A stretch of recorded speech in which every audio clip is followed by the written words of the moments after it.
energy and noise of a big crowd for a big Rugby League occasion. Perfect. Are you ready? Yep. So you've got nothing to say in this first. Oh, look, hands Ready when you are. one. Welcome to all the shot. Welcome to the Army Rugby Ground. It's round 2 of the Betfred Challenge Cup, live here on the Sportsman. You've got Wigan Saints, you've got Hull KR, you've got New South Wales Queensland, you've got the Army against the Navy. It gets no bigger than this in inter-service rugby league. It's the first time these two sides have ever met outside of the services tournament. But before we get underway here this afternoon, let's take a quick look at how the rugby league came to be in the British Army. We caught up with Martin Coyd in the week. Within the British Armed Forces, rugby union was king. The Army, is the organisation it is because it runs on great governance, and there's rules and guidance for absolutely everything. And they had something called synopsis sports. Rugby League wasn't one of them, and in fact, Rugby League was banned. Because it wasn't on the list, you couldn't play it. And there are a couple of notable incidents where things were put on orders banning people. There was a Guards regiment that we wanted to play rugby league, and they came out and banned it. That was until April 1994, however, when the Right Honourable Jeremy Hanley, Armed Forces Minister, made the historic announcement that Rugby League was to become a recognised sport within the service. So the change came about in the early 1990s when the All-Party Parliamentary Rugby League group, and the notable people that I recall were David Hinchliffe, the MP for Wakefield, and Ian McCartney, who was the MP for Wigan, began to ask questions in the House of Commons about why don't soldiers play rugby league. I think the first answer was, we don't know, we'll find out. And the second one was, none of them want to. We haven't got any desire to play rugby league in the British Army. Mr. Hinchliffe and Mr. McCartney went back and said, well, we've found some that do want to play rugby league. And what happened was there was a sevens competition, which you would call illegal. It wasn't insured, if you like, in the normal way that Army sport would be. A chap called Major Martin Morris, a Wiganer, was the organiser. A signal was sent out, went to all the Army units in the world, I think, saying there's a sevens rugby league competition, come to Chepstow. I recall with the regiment I was in at the time, I was in the Royal Engineers, I had to go and ask for a minibus because I got a group of people who wanted to play. And, they said, yeah, sure. And I said, it's not rugby union, it's rugby league. They went, oh. And the answer was, okay, but don't do anything daft, don't get caught, don't. So all we did that was a bit daft was win the competition, which brought a load of attention to us. So that was the first thing, but we were still playing without authority until, from memory, 24th, maybe 29th of April 1994, when Jeremy Hanley, who was the Armed Forces Minister, made an announcement that rugby league was now permitted in the Armed Forces, and it was a great occasion. A great occasion it was, and 28 years later, on the 29th of January 2022, the Army Rugby League and the Royal Navy will face off in the Challenge Cup for the very first time. Brown has a look. Roche is on his shoulder. Brown!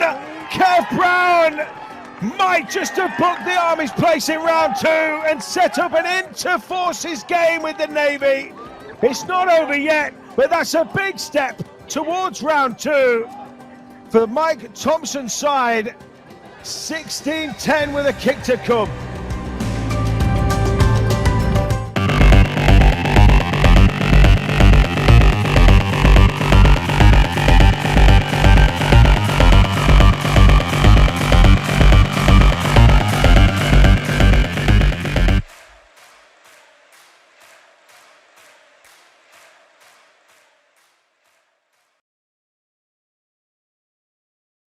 So that was Martin Coyd from the British Army with the story of Rugby League. I'm joined here again this afternoon by Andrew Henderson and Hendo. 1994, when Rugby League began to be played by the Army, it's almost 100 years after the game was started.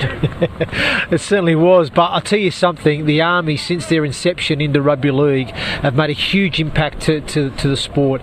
I think most recently, I think they progressed to round 3 or round 4 of the Challenge Cup, losing out to Rochdale Hornets. So like you said, they've got a proud tradition so far in what is a relatively short-lived Rugby League history in this competition and in other competitions as well. But you will not get a more tastier fixture than this, folks. folks. It's going to be explosive action here this afternoon in Aldershot. The Royal Navy against the Royal Army, the Battle of the Armed Forces. I cannot wait, Matt. There is quite a decent crowd rolling in here into Aldershot at the moment. There is a buzz around the place. Just speaking to a few players before we came on camera, you can sense how much they are up for this today. Oh, 100%. And there's bragging rights up for stakes here. You know, I can imagine the banter in these WhatsApp groups, etc., that have been going on back and forth at each other, because they'll all know each other somehow, coming across each other through the lines. But yeah, like I said, I think it's going to be an exceptional game. I think when you look at the story behind both sides, you know, I mean, the Army had a real close fought victory there against Orrell in the last round. The Navy had it all, well, one-way traffic. They seeked and they destroyed Bridgend 60 points to 0. So I think you'd probably say the Army have been probably more accustomed to a closer battle, which is what it's going to be today. And with these guys being full-time, fitness isn't going to be a problem to them. I think that's what helped the Army at Orrell. Those last 10 minutes, they just powered through at the end, didn't they? Yeah, well, they're fit human beings, aren't they? You know, they are on the front line. They are out there. They have to be fit, fast and strong. They're almost the perfect specimens for Rugby League. So, look, I'm really excited about seeing what the Navy are going to produce as well. Like you said, they obviously scored some scintillating tries in that last fixture against Bridgend, but like I said, they weren't put under a lot of pressure, and that's probably going to be the telling factor for me, because I feel that the Army, being in such a closely fought contest against Orrell, I think that puts them in a little bit better stead coming in today, as well as being at their home ground as well, against what is going to be a very good Navy side. So I'm going to pick the brains of Hendo, the coach here. Hendo, there's quite a breeze blowing down this ground here in Aldershot today. Do you want to play with it in the first half, or do you want to kick into it? I think I'll probably take the win first half. I'd probably take it today. You know, I think just if they start well, the team that takes a win, if they can get on the front foot by using that and utilising the win to their effect, by kicking well and obviously getting on the front foot early, I think we'll sort of lay a marker down for them. And I've channelled my inner Tony Smith. I've measured the in goals, 11 metre in goals here today. Now that's big for a rugby league pitch, isn't it? It certainly is. It certainly is, Matt. But what it will allow too is obviously those little kicks in behind the line. You know, they're going to be able to sit up in the in goal. It gives more chance for that kick chase team to score those points. So yeah, having an in goal will allow them to put it in behind the line.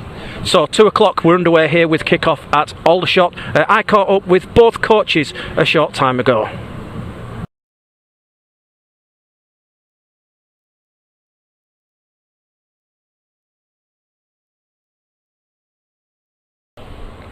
Tomo, a home game today, and it doesn't really get much bigger than the Royal Navy. Yeah, it's a massive game. To draw them for the very first time as service team for round 2 doesn't really get any bigger than this for us. How's the preparation gone this week? I know there's logistical issues getting players into camp. How's everything gone that way this week? Yeah, it's gone quite well. You know, we've had a good nucleus of the squad from the last game. We've had most of the lads travel in, and it's been good. Yeah, we've trained well. Morale's been high. Yeah, it's been good. And that comeback at Orrell, how much confidence has that put into the boys? We always knew we had it in us with our fitness, but again, coming back from that scoreline with last 10 minutes, it puts that fire in our bellies and know that we can actually do it. This wind blowing round Aldershot today, that's going to have some effect on the game, isn't it?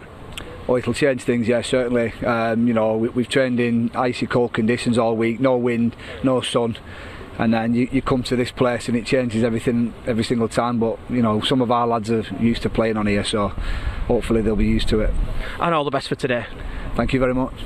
Lockie, you got here today with a comfortable win in South Wales. What kind of confidence has that put into the boys today?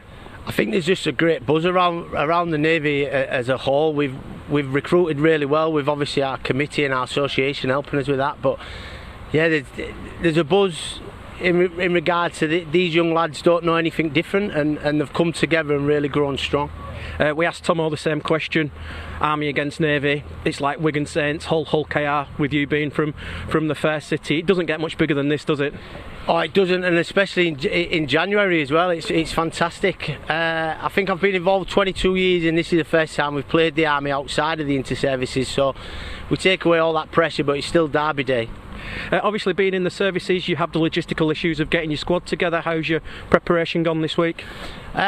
We've got near enough the same side as we did when we went up to Bridgend, because we've got a great committee and chairman who works hard to get people off. But yeah, it's always a struggle with Armed Forces Rugby, and I've always said that if we had the time together as some of our other teams, then we'd go on to potentially win national cups. And one more thing, the weather today, it's sunny, but there's a fair breeze blowing around Aldershot today. That's going to have a big effect on things, isn't it? It is, but because they're homegrown lads and they're all from up north, they've played in worse situations, and yeah, with the wind, our half-backs have been out earlier on, just working out what to do, and yeah, we'll just see how it goes today. Yeah. Lockie, all the best for today. Thank you so much. Good afternoon, welcome to the Army Rugby Stadium in Aldershot, live here on the Sportsman.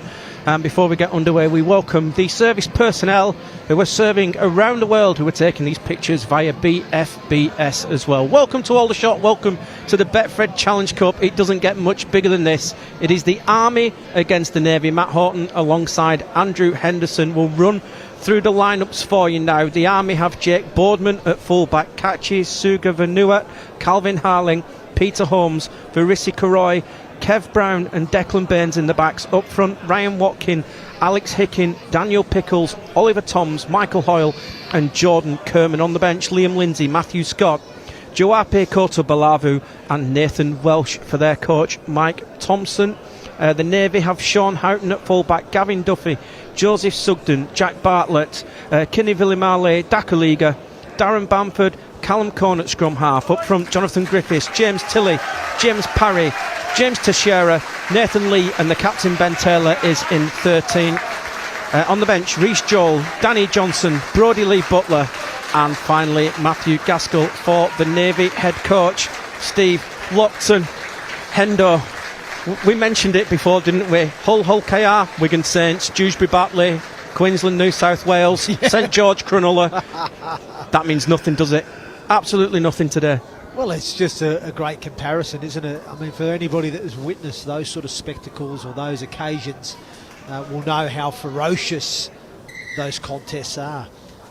And obviously, I don't expect any less from the two combatants this afternoon in the Royal Navy and the British Army. So before we get underway, just before kick-off, we will show our support against all forms of discrimination and against racism as part of the Tackle It programme. As of this year, the protocol has just slightly amended, so it will be just before we get up for kick-off. So there will be one whistle, we will have the 13 seconds, and then our match referee will blow time on for us here this afternoon. We enjoyed ourselves at Mayfield a couple of weeks ago. Hendo, this is going to be something else today. Yeah, look, I said it's a fantastic opportunity, isn't it, for both sides to progress to the third round of the Challenge Cup, and I think we've seen the British Army in recent years have progressed to that stage. The Navy yet to have achieved that so far in the Challenge Cup, but we're underway, Matt. And we are underway here in Aldershot, and the Navy, we mentioned it in the pre-game, they've got that strong breeze behind them, Hendo. Yeah, they certainly do, and they're going to have to try and take advantage of that. So whether they decide to kick early and use the wind and get a good kick chase and just try and turn the ball over on their terms, or whether they play their sets out and just try and, like I said, finish in the corners is entirely up to them. But you know, hopefully, like I said, what they have to do, obviously with the wind, they're going to have to really front load their energy defensively to try and force the Army to kick from deep within their own half, because that way they're going to earn some field position that way quite easily. James Tilley, who jumps from dummy half there. Here is Darren Bamford. Bamford goes into centre field. He's put down on halfway. Kicking game is going to be so crucial today as well with this wind, Hendo. 100%, Matt. So here come the Navy then. First use of the football here this afternoon. You can see in the background the flags are blowing quite from right to left as first penalty of the afternoon, and it's gone against the Royal Navy. Well, he stepped off the mark and messed about, and referees having none of it. Yeah, disappointing there on that first set of 6 there for the Navy.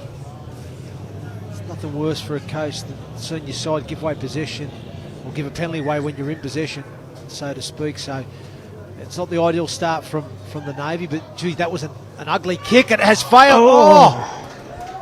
Well, again, nearly. You mentioned the wind. Nearly getting there. Yeah, you mentioned the wind factor, didn't you, at the start there, Matt? That was evident there when you see the kick. I know he didn't quite execute the kick as he liked. It came a little bit off the side of the boot, but the wind just held it up there. As we welcome back the scrum, Hendo. We do welcome back the scrum. We do indeed. And we just see... Just for our viewers, the scrums are back, but they will only be back for knock-ons, forward passes or accidental offsides. Everything else will be a lateral play the ball. So Oliver Toms then with the carry for the Army. The Army in red and white, the Navy in the blue and white here this afternoon. That's good line speed from the hooker James Tilley. It's a big field as well, isn't it, Hendo? Yeah, it's decent. To try and test that right edge defence for the Naviers. Hicking at dummy half. Oh, nice line. It's a great line from Michael Hoyle. As Kerman then going to the right. Here is Oliver Toms again. And it's been lost in there. Turnover forced. And we'll have another scrum.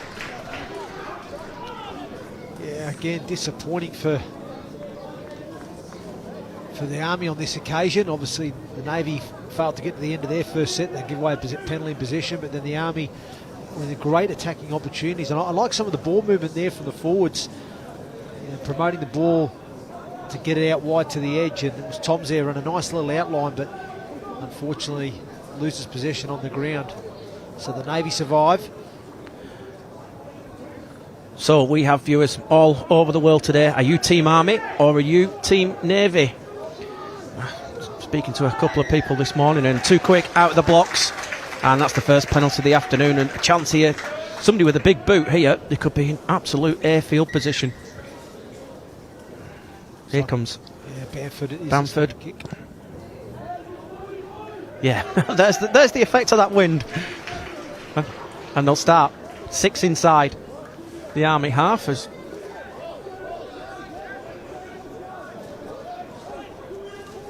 just waiting for a football. That's not a bad nudge there from the trainer. That's a great nudge. It's a great kick. Just needs to take it in the right place and needs to be 10 metres in. Not sure where to take it. Yeah. It tells me he's probably a rugby union player, that kid. That's Sugden as we get back underway.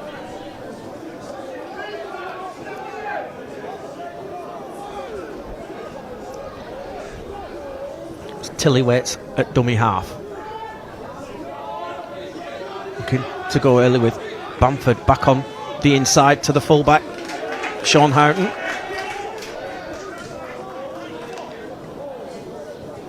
Bamford at dummy half. Here's Callum Cohn looking to take the line on as Bamford drops into dummy half.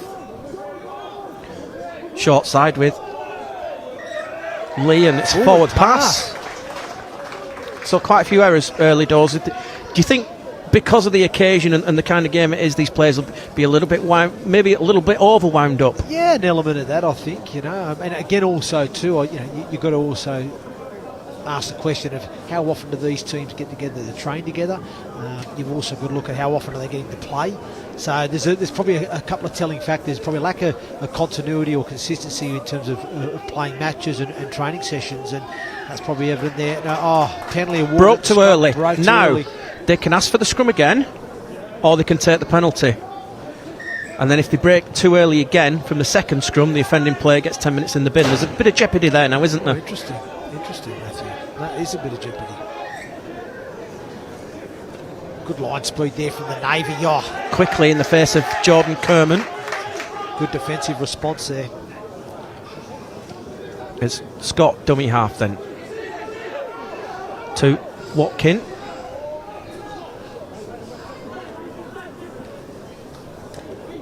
Good big run from Hurlin. Calvin Hurlin gets it away down that left-hand side to Hoyle. Hoyle back on the inside. Forward It's a forward pass. Oh, what a shame. What a shame. Jake Boardman, the man who's denied. The final pass was forward, but what a run from Calvin Harling. Block-busting effort there from Harling. He just runs over the top of the Navy defence straight through. And it was great support there on the outside from Hoyle, and Hoyle with the pass. It was like the basketball one-handed offload back on the inside, but unfortunately goes forward, and Jake Boardman, he thought he was in for the first score of the game, but it was it all started through a powerful carry from the centre, Calvin Harling. He just almost dismembered his opposition, just went straight over the top.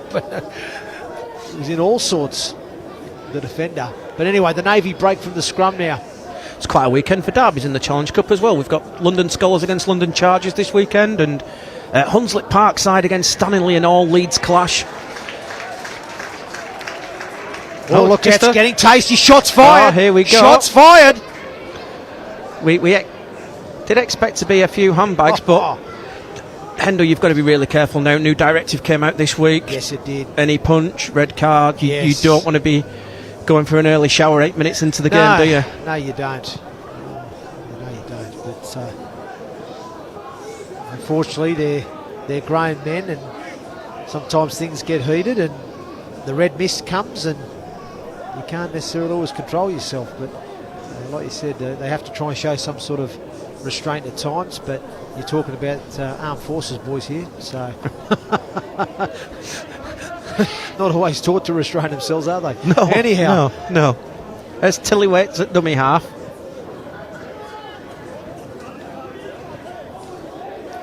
Parry. Solid defence from the men in red. It's good tackle control. As Tilly spots the markers not square, and smart play from the 6 9. again. Repeat set then for the Navy, 20 metres out. First big chance of the game. Tillywaits at dummy half. Bamford.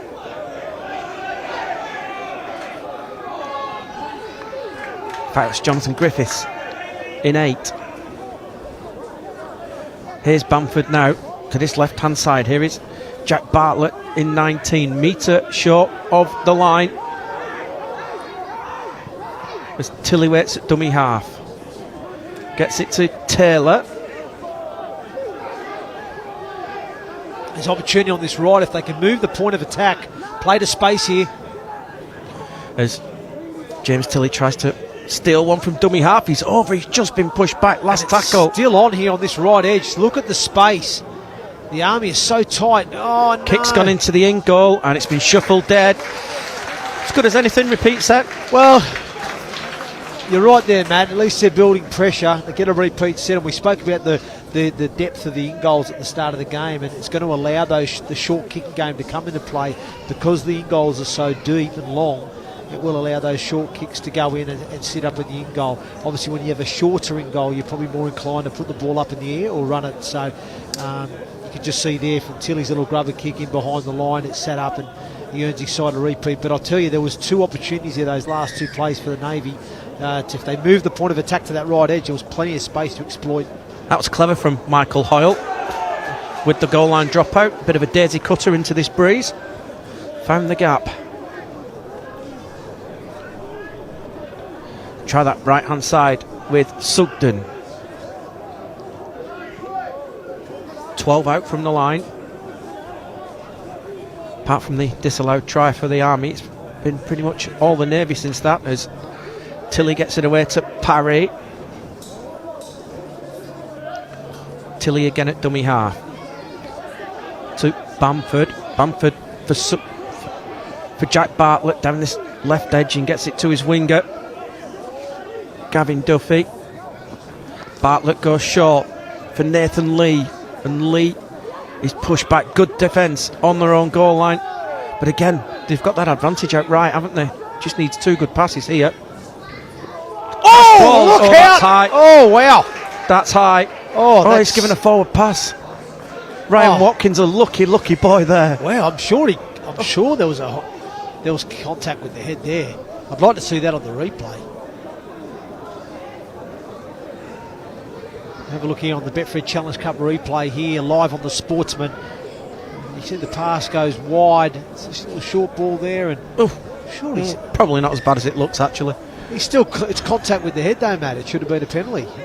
Whether or not it's hard or it's a slap or a tickle, you can't have any contact with the head these days. But Mike Thompson will be pleased with his boys' defence there. Yeah, the defensive effort from the Army on their goal line was excellent there. I would like to see that the Navy sort of move the point of attack from left to right. I think there's some opportunity on that right side attacking wise, Matt, for me. But a lot of the ball play seems to go down this left through Bamford. So here come the Army again then with James Teixeira.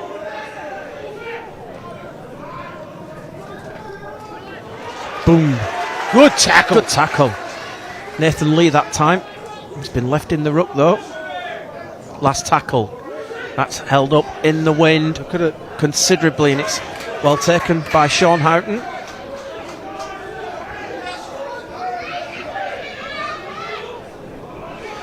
There's something that we might need to see as a rule change. If it's first tackle of the set and there's an offence in the ruck, should it be a penalty rather than 6 again? There's literally no benefit, is there? It's a good point, Matt. It's an interesting point you made there. One for the lawmakers, not one for us. Yeah, it's one of those. Sometimes as a team, and like you said, if the infringement is it's a bit of messing around in the ruck, and you've got one of your markers spat out on the side there, you may want to just sort of take the advantage of having a marker down and trying to get over the advantage line and playing quick. But I can understand your point of view too, that maybe the penalty might be the better shout. It's definitely one to consider. It's a great thought process. I think they've just changed it. I think they've just changed it in the NRL, haven't they? If it's in your own 40, if you're defending in your opponent's 40 and you do it, it's a full penalty now rather than a 6 again. I think you're correct there, Matt.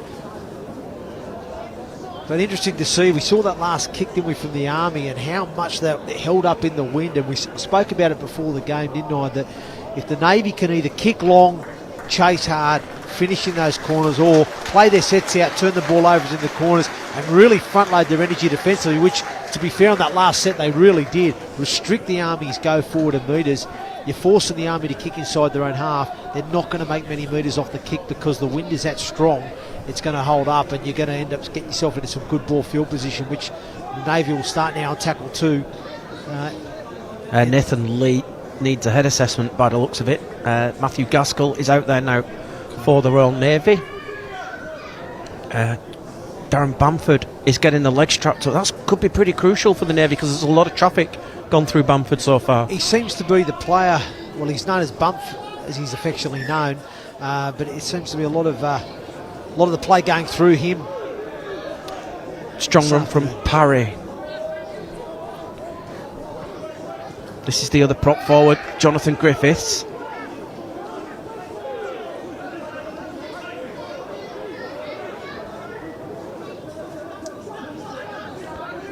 Here is Bamford again, down this left-hand side with Jack Bartlett, and Bartlett's lost it, and we'll come back for the knock-on. Yes.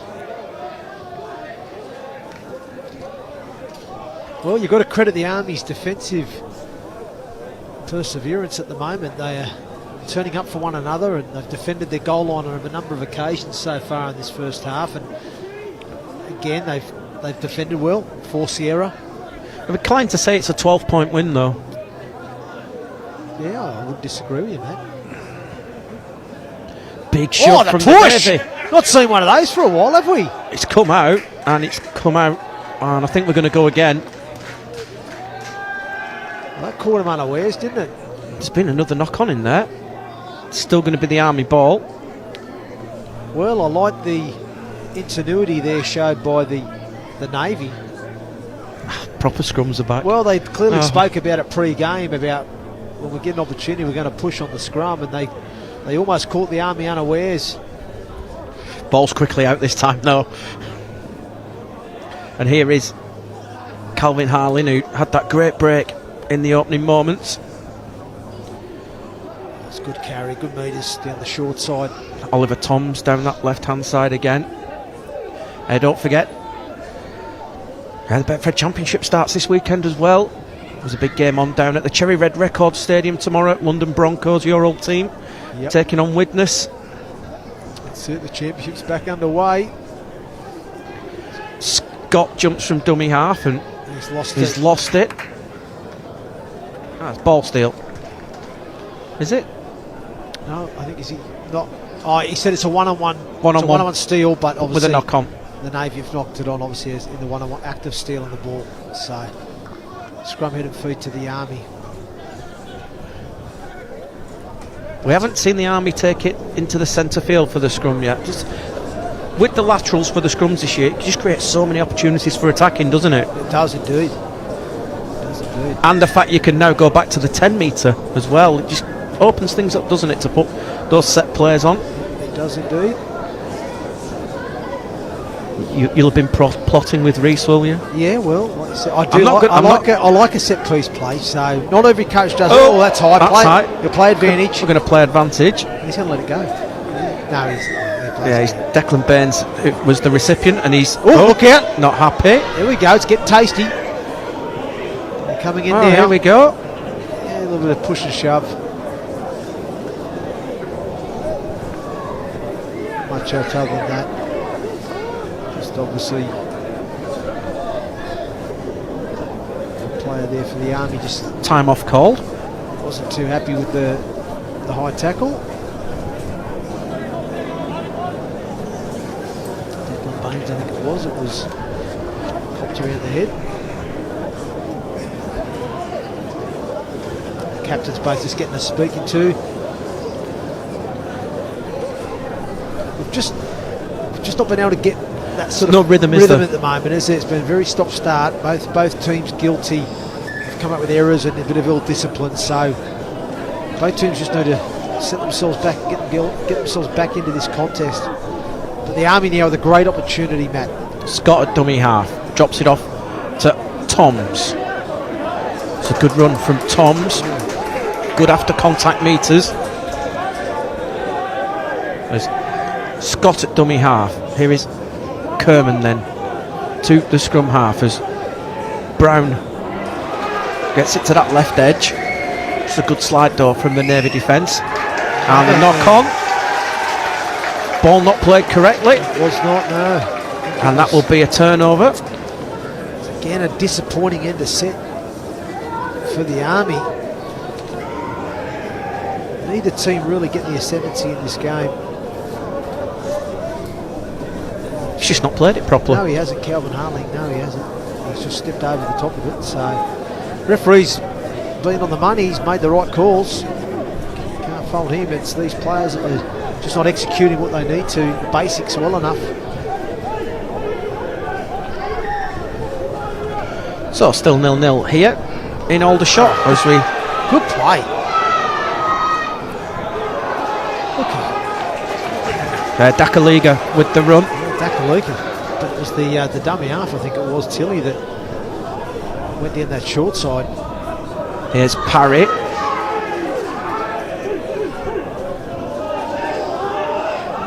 Of course, Hendo will be selecting his Betfred player of the match later on. It's Griffiths with the carry that time. Nice. James Tilley getting through, making a lot of yards from dummy half in these early stages. It's been impressive early on. Nathan Lee with the carry, last tackle, and here comes the touch judge. It's going to be a penalty, I'd say, to the Navy. Daniel Pickles is in there. I've had everything. Just pushing in the scrums, touchy on waving the flag. It's retro here at the moment. Just got a message from someone who said the game just needs to settle at the moment. Yeah, that's a really good message that's come through there for you, Matt. It does need to settle. I just feel like it hasn't got that rhythm at the moment. There's no shortage of effort and desire from either side, but just the execution and some of the decision making just hasn't been on point. And you can see an element of frustration there from the Army, and they're not quite getting that stranglehold of the game. So they're just losing their composure a little bit, and now providing another good opportunity for the Navy. But now it's up to the Navy. They need to capitalise on this field position and possession that they've had on the Army's line. But the Army just defensively at the moment just keep turning them away. They're defending well. 10 away from the line then. Here is James Parry. If they move it right, there's space on this right. They keep coming down the going left. short though with Bartlett. They've got the three-man defender defending on inside post. There's space to exploit here. Tilly. That's to it. Bamford. Corn. To this right-hand side. Oh, it's interception! Oh, here he goes! Big run down this left-hand side. Karoy down the left-hand side. And it's for Resi Karoy. And from nothing, the Army lead here in Aldershot by 4 points to 0. And that has come against the run of play. But what a finish. Great finish there from Kaji Sugavanu, the Fijian flyer. Takes the intercept, and it was the right play from the Navy in terms of shifting that point from left to right. The space was there, but what they needed was somebody just dropping off back against the grain. Because the Army was so tight defensively, they were sliding incredibly hard and fast, so all their hips are going towards the sideline, and all it took was either somebody to come off the right foot or for them just to drop someone back against the grain, and they would have been able to score there, the Navy. But they tried to go around them, and that man there, Sugavanua. There we go. Sugavanua, I like it. Scores the try, and he's happy about that.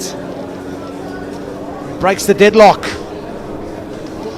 Michael Hoyle has the kicking duties for the Army.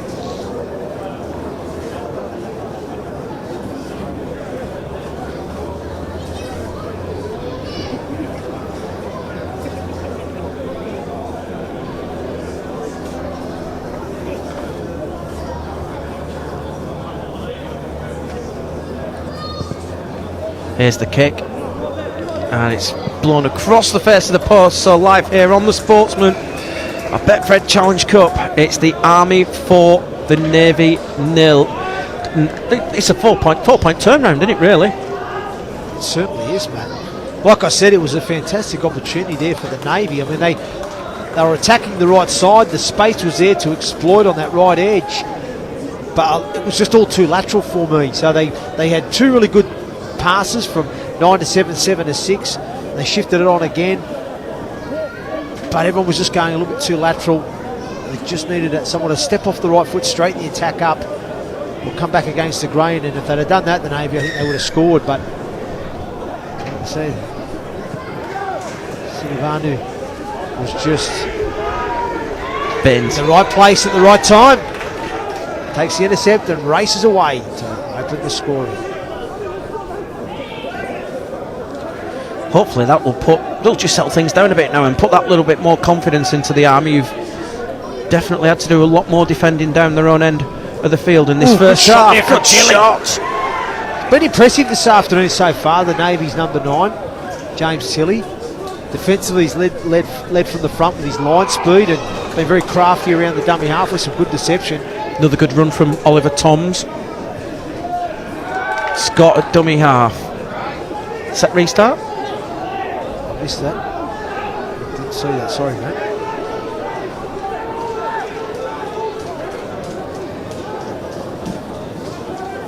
They're trying this left edge again. Nice! And here he is again. Sukavanua. This time the Navy across there to bring him to ground.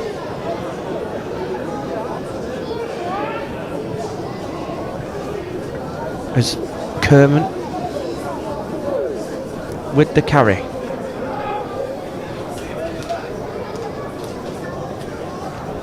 Baines then.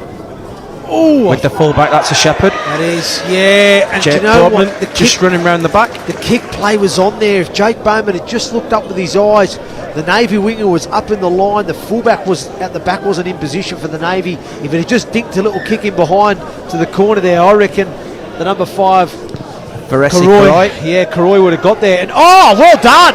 Great effort, Karoy. And now he's bats it back inside. Play on. That's a poor error there from the Navy, not finding touch. Coach killer, Hendo. 100% coach killer. But Karoy, what about the leap from Karoy? He's not the tallest. Had some spring in his step there. And too soon. Wow. And the Navy now just, for me, just putting themselves under a bit of pressure. And here comes, it looks like it's time to switch the props round, Hendo, with Nathan Welsh and Osis Tukabuki Tamani about to come on. Oh, yeah. Oh, look at these two big boppers coming on for the Army. Welsh and Tamani. But Army have got good field position again now. Here's Kerman.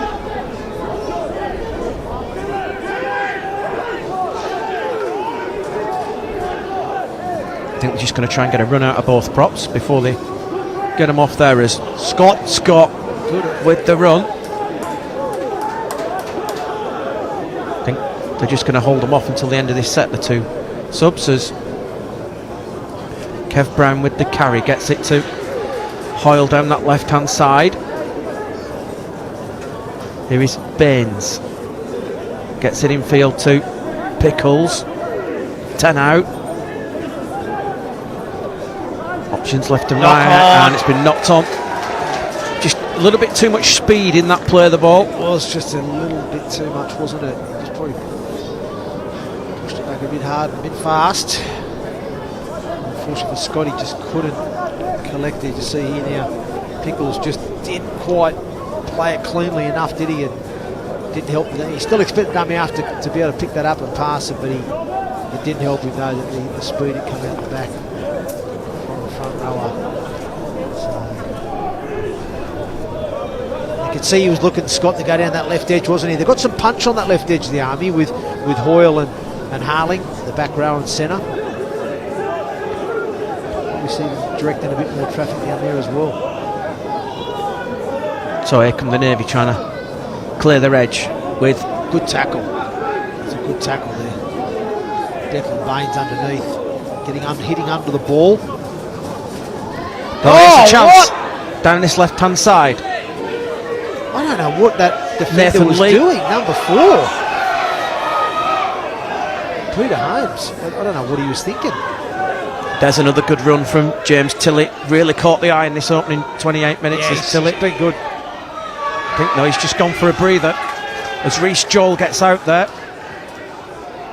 Reece Joel, I remember Reece Joel. Ex-London Bronco. It's Bamford with the kick. It's well taken by Jake Boardman. Here comes the heavy mob, Hemdo. That's it. Tweedledum and Tweedledee. Here they come. Nathan Welsh, first one out there. Trainer's trying to get Daniel Pickles out of there. I think he's just managed to catch the eye. And here comes Osita Kabuki Tamani. Here is Nathan Welsh, one of the replacements first up. Scott at dummy half. Good scoot that time from Scott. With he's offloaded. Offload as well. Another offload. And it's a knock on. Just couldn't be reeled in by Jordan Kerman, but just signs, isn't there now? Yeah, just, I like the hooker for the Army too. Scott, he's been lively at a dummy half. He's causing a few problems around the ruck there, but they just got a little bit pass happy there. There was a good little offload. Then Hoyle just thought he'd chance his arm, and Kershaw just slightly overrun him and unfortunately knocks the ball on.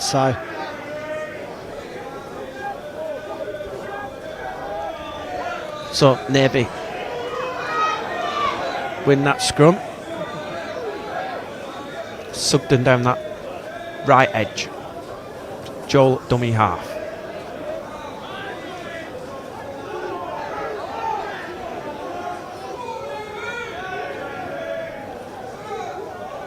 Joel at dummy half to Bamford. Here is Houghton into the line. Will straighten up.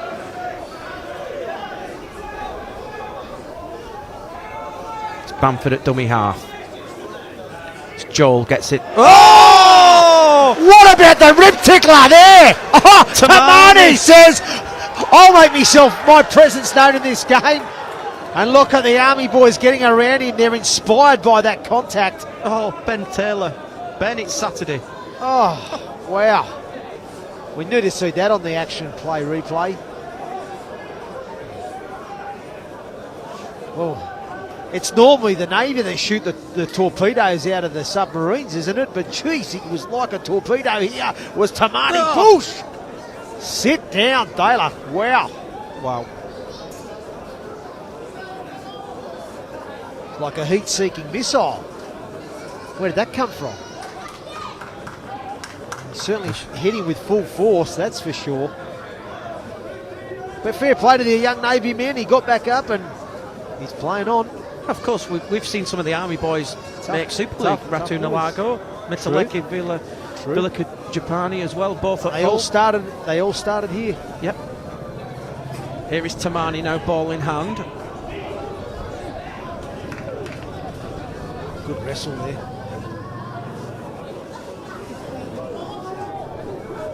Kotu Balabo at dummy half. To that left-hand side, and Calvin Harlin. And another knock on. Not playing the ball properly. A couple of those. So that's a turnover, isn't it, now? Yeah, lateral play. Yep.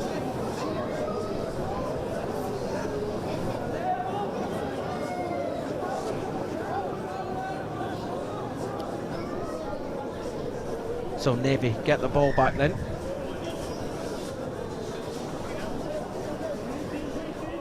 Most of these teams assembled on Thursday of this week. One of the Army guys flew in from Estonia on Wednesday night. Wow. It's a bit warmer here than it is in Estonia at the moment. Hendo, I'd be more happy to be here. As Griffiths with the carry. Has reached Joel at dummy half to Bamford. Bamford just puts the little kick over the top, but it's well read by Jake Boatman, and he's done really well to take that in. Yeah. Read that very well there, the Army fullback, and he got to the ball very quickly. I thought there was an opportunity at first, but great positional play there from the Army's fullback, Jake Boatman. Seems to have maybe hurt his shoulder in the process though. He's just grimacing a little, isn't he? And yeah, holding it. As Koto Balahu jumps from dummy half. Dummy half carried there. Toms to the scrum. Oh, the show and go! He's through Toms! He's around him! Oh, great footwork from Toms! Benz gets it away. Sensational rugby league try! Brown, who scores second try of the game for the Army. Absolutely sensational from Declan Baines, Hendo. Oh, absolutely superb solo effort. Declan Baines with the show and go. And Kev Brown, the recipient, it scored at Orrell in the last round. So it's 2-2 in the Betfred Challenge Cup for Kev Brown, but Declan Baines, it's like Andy Gregory in his prime, that. Oh, that was a superb try there from the Army. Like you said, I love seeing running halfbacks, and Declan Baines, he catches the ball, it's a long pass off the sideline, and I think he was going to hit the front rower, Nathan Welsh, but Welsh may have slightly overran it, so he throws the dummy, comes off his left foot, but it's the turn of pace, the explosive acceleration from Baines that breaks the defensive line. But I love the right foot step. He runs around a couple of would-be tacklers from the Navy, and he finds great support, as any other halfback would tell you. Supporting through that centre third was Kevin Brown, and gets rewarded with the try. And that was a fantastic try there from the Army. Brilliant. I think Kev Brown's got the kicking duties now as well. Looks likely.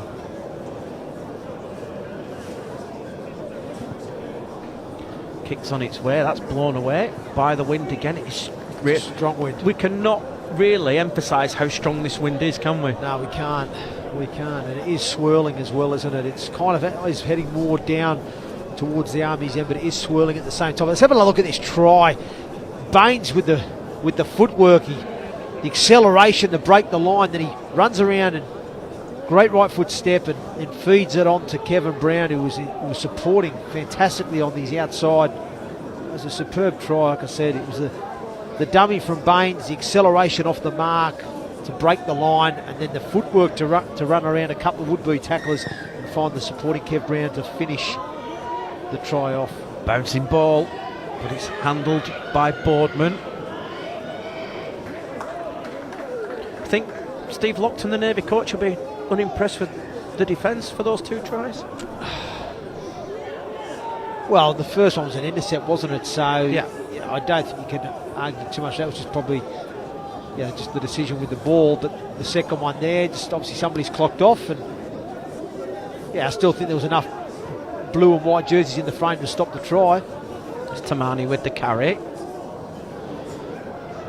But I think both coaches will be more focused, Matt, when they speak at half-time about ball control and discipline. Because I think both teams their ball control hasn't been good enough and their discipline hasn't been good enough. As Baines then puts the kick downfield. It's going to bounce into touch. It takes an awkward bounce and great tackle. The first tryer, Kaji Sukavanua. Sukavanua, good tackle.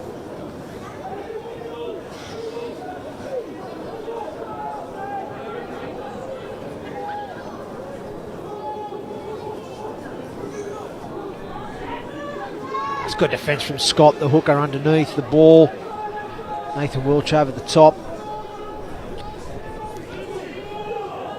So as the Navy get 10 short of halfway.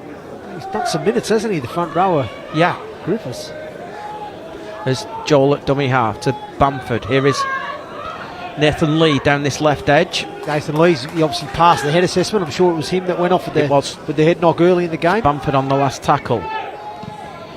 Kick from Joel. That's going to swirl around everywhere and nobody wanted it. Takes a panic bounce. It's gone into the in goal. Here is Dakualiga, and he's done really well good there, tackle. Jake Boardman. Great tackle there from Dakualiga. Dakualiga chased down hard. And they've spoiled it. And that's what I spoke about. It's the discipline. Again from the Navy. They had a really good set. It was a great kick from Reece Joel, a real floater that bamboozled the fullback and the winger and splits them. They chased hard. They forced the Army to play inside their own 10, and on play 2 they give away a penalty, and it's just that pressure valve released, isn't it? Just managed to get eyes on Steve Lockton in the middle of all that, and the frustration was clear to see on his face. Yeah. Good run again from Harling. Calvin Harling. That's a penalty. Oh wow. Lost it. Well, that is exactly what he is saying. He was not tackled. So that's a knock-on. So I'll that'll be a tell scrum. you, this is a fantastic opportunity for the Navy now, just before half-time. If they can, they need something, don't they? If they can post some points, it'll just give them a little bit of a boost going into the sheds. Something positive to focus on. Going to try the short side with Dakualiga down. One-on-one ball steal. And it's been stolen one-on-one. Yep. And again, Steve Lockton cuts a frustrated figure on sideline. Well, like I said, it's the two main issues for the Navy, and to be fair, the Army haven't been much better, but is the ball control and the discipline. Just both teams. I think it's got to be the focus for both coaches at half-time when they speak to their troops. It's Kotu Balava at dummy half. That's forward, pass, some mile forward. Forward.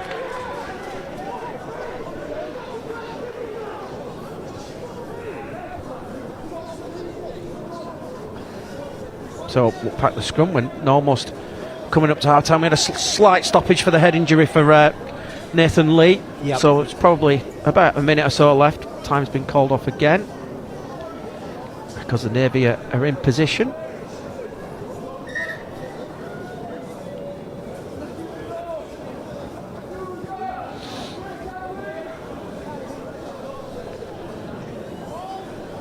They couldn't change positions, could they, once they've set the scrum? So they've managed to get Reece Joel at the back of the scrum this time. Here he is to Sean Houghton. Last chance of this first half then for the Royal Navy, as Danny Johnson with the carry. Nice bumpers there from Johnson. And Harling's injured. He's injured him in the process. Yeah, he's in a lot of pain. Yeah, he's struggling, mate. Yeah, he's in a lot of pain. He's in a lot of pain. Oh, jeez. He's in a lot of pain. I don't like to see that.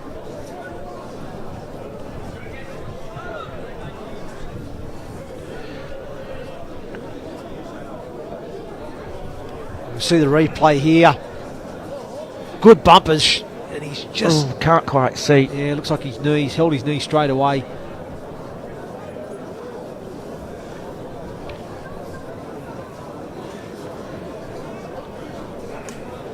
So it looks like a leg injury. It doesn't look good though looking at the reaction. Yeah, no, he's grabbed the knee straight away. So, I mean, it was a good, strong carry from the Navy man. He got his bumpers up and he bumped Harling. What I will say is, over. looking around the crowd here on Aldershot this afternoon, I can see a Widnes hat, I can see, I've seen a Wigan hat, a Warrington hat. There's, all clubs are represented here this afternoon. Yeah, it's been a healthy little turnout, hasn't it, to be fair? Decent turnout here from the local support as well as the travelling support.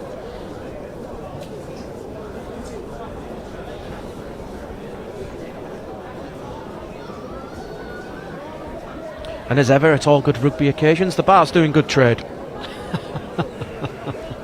I'm sure it is, Matthew. I'm sure it is. I'm sure it is. But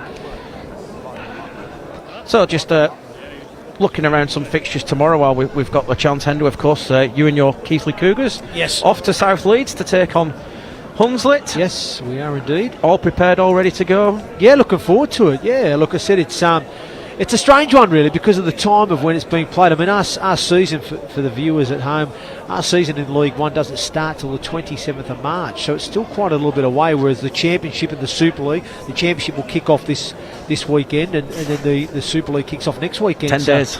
So it's, you know, it's a strange one for us. We're still another couple of months away, so this sort of game coming at this time of year is quite strange.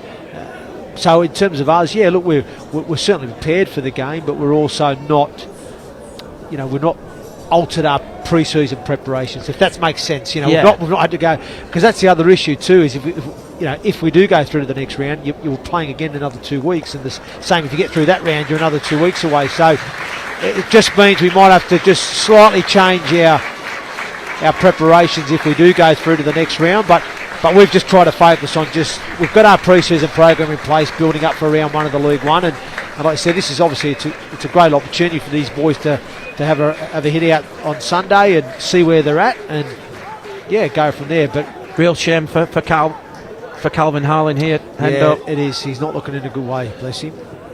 And he was causing some damage, wasn't he, with the ball in hand on that left edge. Strong ball carrier. But we are back underway. Wasn't the best pass for Griffiths. Ref started before. Here's Johnson, Danny Johnson.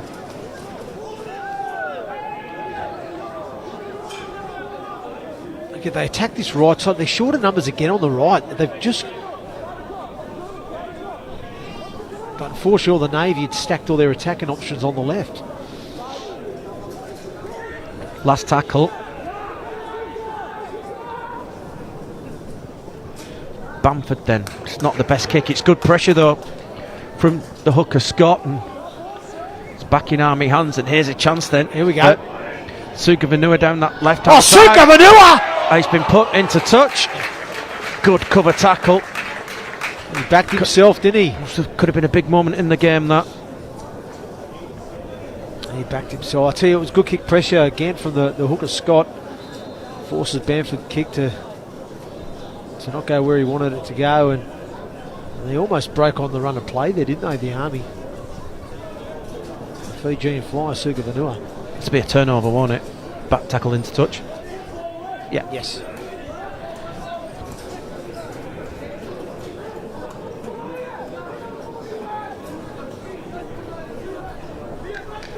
So,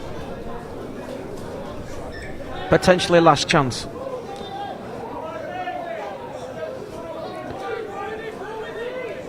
As Lee then will play it.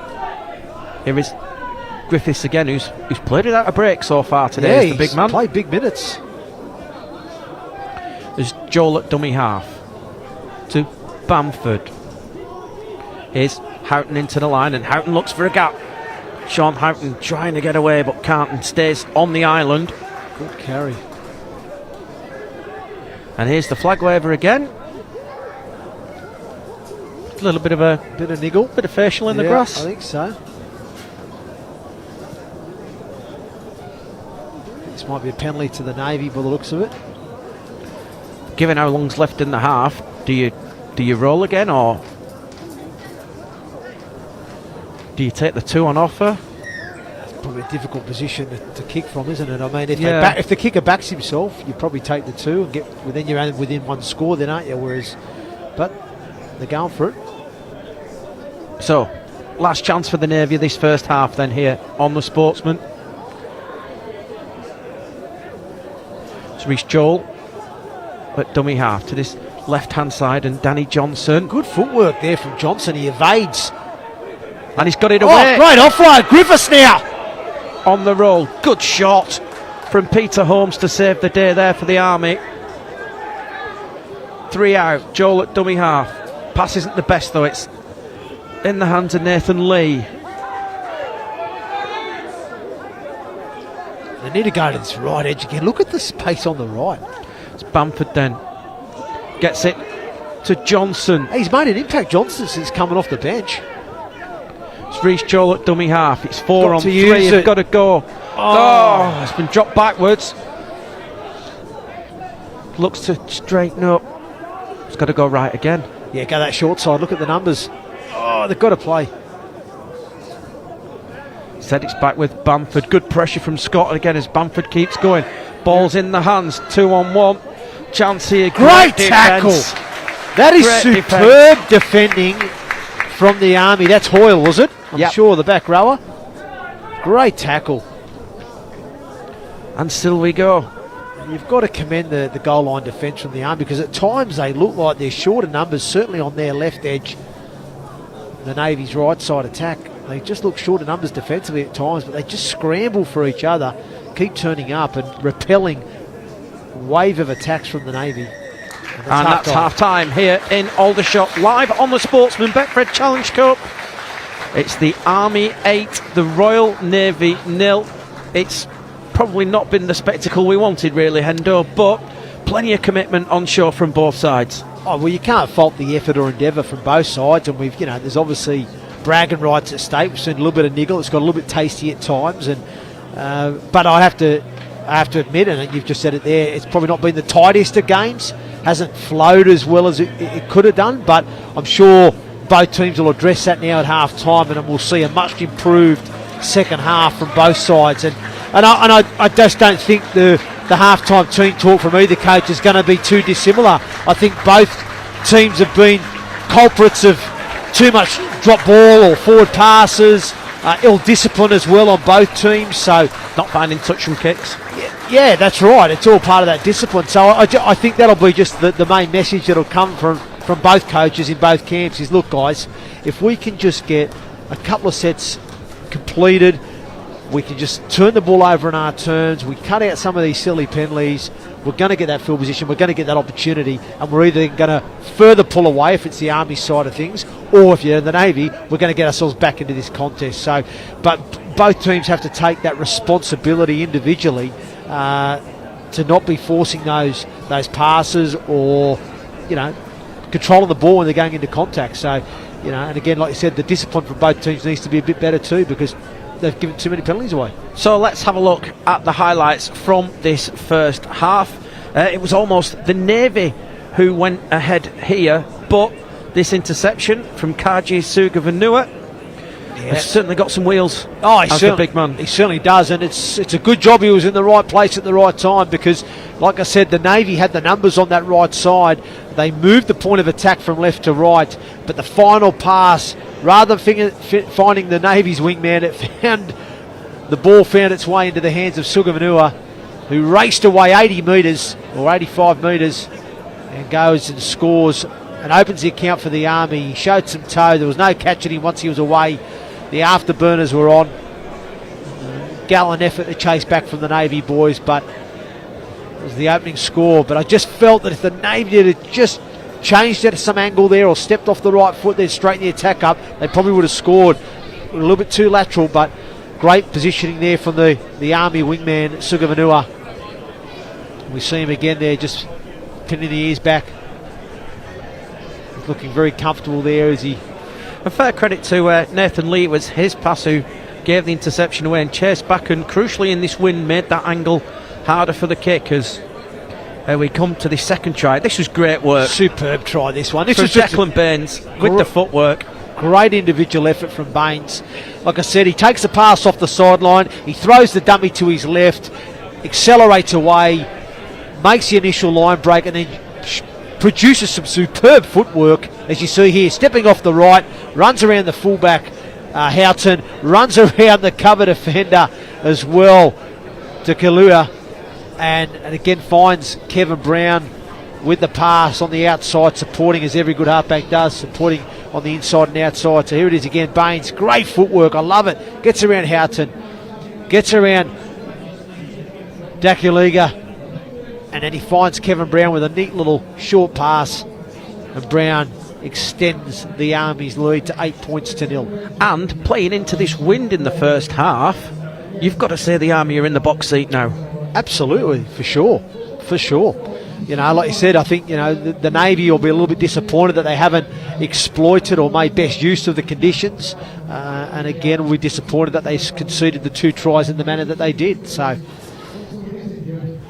half time here at Aldershot, the Army Rugby Stadium, Betfred Challenge Cup live here on the Sportsman. It is the Army 8, it is the Royal Navy 0. Stay with us, we'll be back with the second half very soon indeed.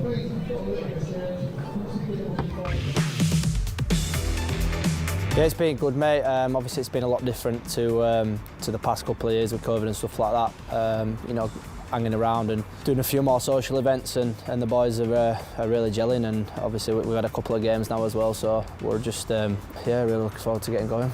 I have previously, you know, known Fordy from before, but yeah, everyone speaks highly of Fordy, and you've only got to, you know, come to a few training sessions to know that he's very in depth with everything that he does. You get videos sent out to you as an individual and as a team, so he's always trying to improve everybody, and not just as an individual but as a team as well. I was on loan here last year, and I really enjoyed my time here. I've known Fordy for a long while now, and I was speaking to him really closely after I went back to Leigh. Obviously the opportunity to come back to York, and you know, I took it with both hands because yeah, he's really good. Fev were unlucky not to get promoted last year, and you know, they're probably favourites to get promoted this year, so big test for us. You know, like I said, we've had a big pre-season and we'll be ready. Yeah, settled in great. We've got a good set of lads here, and you know, Fordy does his best to. One of his parts is to keep all the lads close and together, and it's worked really well, and especially coming fresh-faced, it's helped massively. Yeah, playoffs hopefully, but we look at a game at a time, and you know, there's no bigger in this league than playing against Feather first game. But yeah, like I said, a game at a time, but we'll be aiming to achieve them playoffs.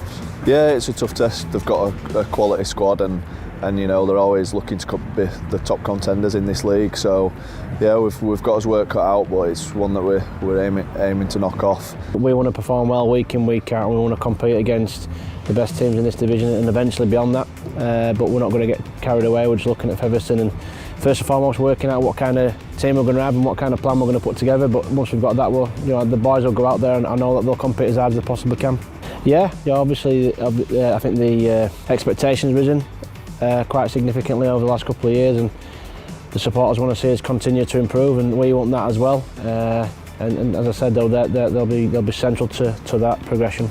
The York supporters are really important to our performance. You know, they've been critical to our progress over the last number of years, and they'll be even more important on that Monday night. You know, if Everton will bring plenty across with them, they'll bring a full strength team, and the York fans can get down there and make the difference. Oh, it's massive. You know, I think, like I said, we've already had a couple of pre-seasons under his belt. First game at Midlands, there were probably 1,000, if not a few more than that there. To have 1,000 fans there for that, and then again Castleford at weekend.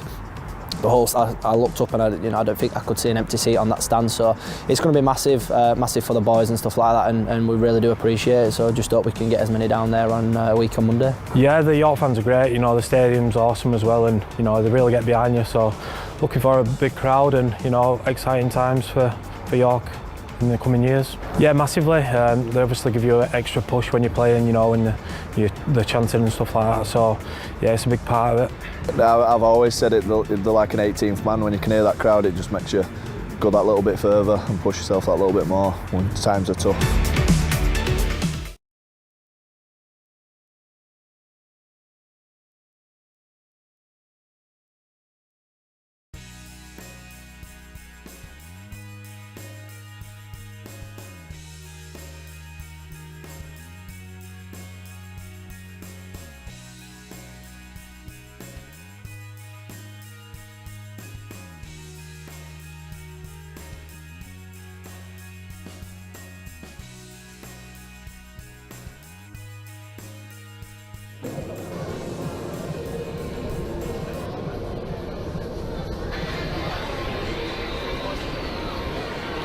And welcome back to Aldershot here at the Army Rugby Stadium, where the Army lead by 8 points to 0 here. Matt Horton, Andrew Henderson, thank you for joining us here on The Sportsman this afternoon.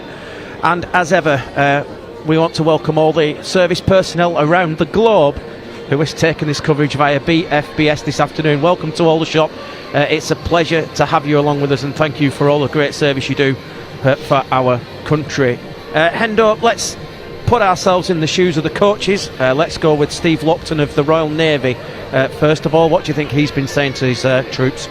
Well, well, personally, I'm sure he's been talking to them about the fact that they haven't really given themselves much of an opportunity in that first half because of the amount of errors and the penalties that they've given away. I think he'll probably also say to his team that when they are getting those good ball attacking positions, that there's going to be opportunities if we move the ball to our right, because the Army are very, very short of numbers on a number of occasions. But rather than just going early ball, we need to sort of take a little bit more to the line, maybe have a little bit of change of angle too, to stop that real hard sliding defence that's coming across from the Army. So, but I think he'll be talking about trying to exploit the Army's left edge defence, so going more to their right and attacking good ball positions. But at the same token, they've got to be able to earn that field position by just making sure their ball control's a little bit better, and obviously the discipline in terms of the penalties, they've got to reduce those. But on the flip side, that'll be the same message going into the Army, because they themselves have gifted up a lot of field position through forward passes, knock-ons, penalties from a little bit of niggle as well, that just discipline stuff that they don't need to be doing, to put themselves under further pressure. So the Army at the moment they're in control, they're 8-0 up, and they just need to be a little bit tidier in what they're doing and what they're executing. But at the same token, the Navy need to be doing the same. And I really believe, Matt, that the team, for me, I know it's a bit of a cliche, but the team that completes high here, gets really good outcomes to end of sets, and they can really front load their energy defensively, I think we'll go on to win the game, because they'll get the field position and they'll end up winning that battle. So whereas at the moment, I don't think either team has really got on top of the other, if that makes sense. Yep. I know Army are 8-0 up, they are in control, but they're not really, I don't think they've got the ascendancy, so to speak. I think the Army as well have also had the blow that Calvin Harling won't be back. He's just been carried out to a place on the bench. But I think Mike Thompson will be the happier coach, and I get just this kind of feeling that the Army just need to control, and he said complete high, but with this wind they can kick early, they can kick third, fourth tackle. The way they've defended in that first half, they'll be pretty confident that the Navy aren't going to break them. So why not just try and spend as much time down this left hand side of the field, jam that defence in, and say to the Navy, well, if you want to score, you've got to go 80-90 metres to get through us. Yeah, it's a really good point there. That's a good tactic to use as well. Kick early, kick long, kick chase hard. As long as they've got the ability to kick chases aligned together, then that's not a bad tactic at all for me, Matt. Good call. We've seen they've got the pace out wide with Kaji Sukavanua, Verisi Karoi, the two wingers really quick. Yes, they've lost Harling in the centre, Peter Holmes. The two second rows have got through an awful lot of work in this first half as well. I mean, if we were to pick possibly anybody out from the Navy, Jonathan Griffiths, the props, played 40 minutes without a break. James Tilley at dummy half, very effective for that first half. However, Rhys Joel, one of your former players at the Broncos, has showed some good touches since coming in off the bench. And it's just, I don't know, I think these Navy boys have been a little bit too keen to get out of the sheds. Yeah, well, the coach is obviously, it could have been one of two things. He could have given him a big spray in the sheds and just said, get out of here, I don't want to see you. You don't know what's gone on in there, do you? He could have blown a gasket and sent him out, who knows. But like you said, yeah, they've just got to get their minds on. Look, the game is still in the balance for me. It's there to be won by either team. I don't think either team has really grabbed the game by the scruff of the neck and took control and said, this is ours. I really think it is open still at this stage, even though the Army on the scoreboard is showing an 8-0 advantage. Obviously it's theirs to lose, as they say, but I do think the game is still open there. I still think the Navy have got a great chance if they can tidy up their game a little bit and like I said, just reduce the penalties that they're giving away. So we'll see. It's going to be an exciting second half here. And a big shout out to the DJ as well, who's playing some absolute bangers here at half time. He is, isn't he? And there we have future fans of Rugby League. Looking into the Championship, Hendo, of course, it all starts this weekend, and Monday Night Football is back. We're at it's the LNER Community Stadium on Monday night. It's a repeat of last year's 1895 Cup final as York take on Featherstone. Yep. Oh, what a way to start the season on Premier Sports it is. Yep, superb season opener there on Premier Sports. And congratulations, by the way. Thank you. Yes, well, I will be doing a little bit of coverage there for Premier Sports throughout the year, so it was very nice of them to invite me back onto the commentary team. I was part of the commentary team back around sort of 2012, 2011, 2013 when they were covering the championship back then in those days, and it was nice to be invited back onto the commentary team for this, well, new look commentary team I should say, moving forward into 2022 covering the championship. So just looking into the Betfred Championship while we await the arrival of the Army boys back, can you see any further than Featherstone or Lee? Not at this stage, I can't. No, I think Featherstone and Lee are the two front runners, you know, purely on the fact of the quality of play that they have at their disposal. Featherstone slightly edge it for me just because of the continuity and the consistency they've had as a group. But I do think York have recruited well in the close season. I think they've made some very astute signings. Halifax as well, I think, have recruited well. So I think they're a couple of teams for me that are going to be nipping at the heels of Featherstone and Lee, and certainly would fancy their chances to a degree of a potential promotion upset. So they're the top four for me at this stage. But then again, you've still got the likes of Bradford. Batley seem to be on the rise. Whitehaven, who just came out. So the challenge for Whitehaven is can they reproduce that again? They've had a great first year, but can they back that up with another year of performances? And under a new coach in Jonty Gawley as well, with Gary making the move upstairs. As we get underway on the Sportsman for this second half here in Aldershot. And it's the Army in the red, playing from right to left in this second half. The Navy in the blue and white. All to do for the Navy. They trail by 8 points to 0 as Scott at dummy half gets it in field to Jordan Kerman. Scott again down that right hand side. It remains to be seen how much they've had to reorganise with the loss of Calvin Harling as well. But like I say, the Army don't need to do anything stupid. And here we go, early kick. And it's a good kick as well. And that's potentially a 40-20. No, it's just rolled into the in goal. It's not gone dead. Massive in goal. Just went dead. Just went dead. That was a great kick from Baines. No, I didn't say anything to Mike Thompson. I didn't tell him that tactic. But on the flip side, they don't want to be giving 7 tackle sets away, do they? As James Parry with the carry.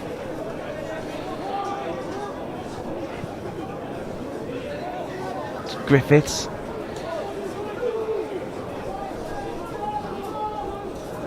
It's Joel at dummy half. Oof.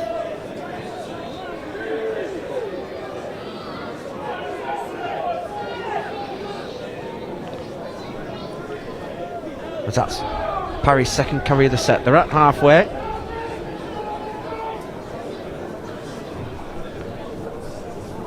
Down this left hand side with the fullback Sean Houghton into the line.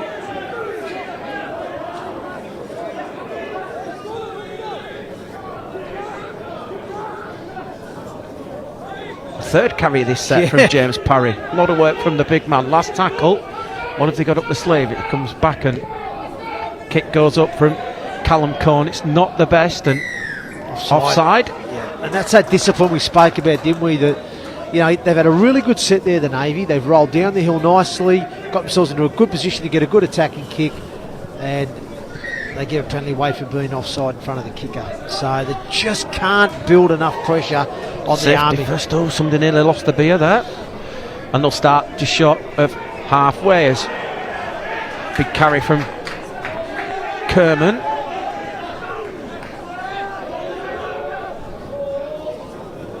Scott at dummy half. Back on the inside for Liam Lindsay, who's off the interchange. There's Scott again from dummy half. Good run. Lots of good touches as Brown at dummy half now to Baines. Trying that right edge with Oliver Toms, who's been effective in that first half. And the Army on the front foot here again is Baines tries his luck again.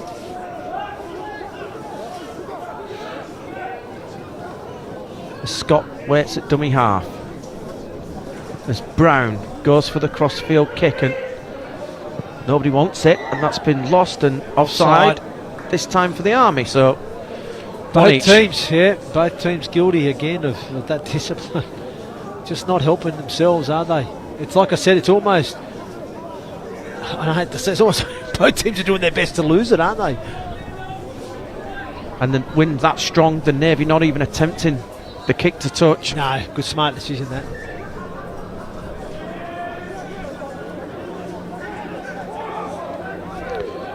As Houghton with the carry then, as Joel at dummy half goes down that short side.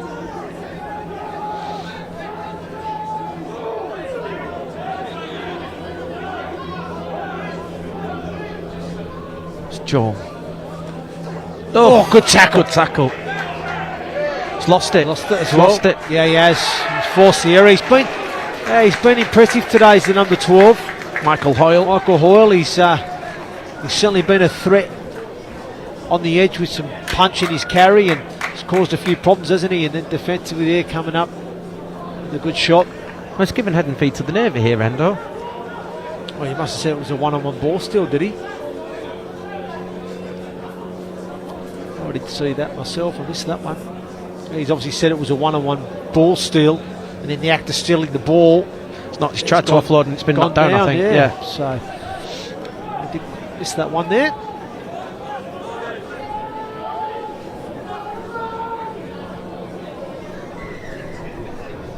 Referee not happy.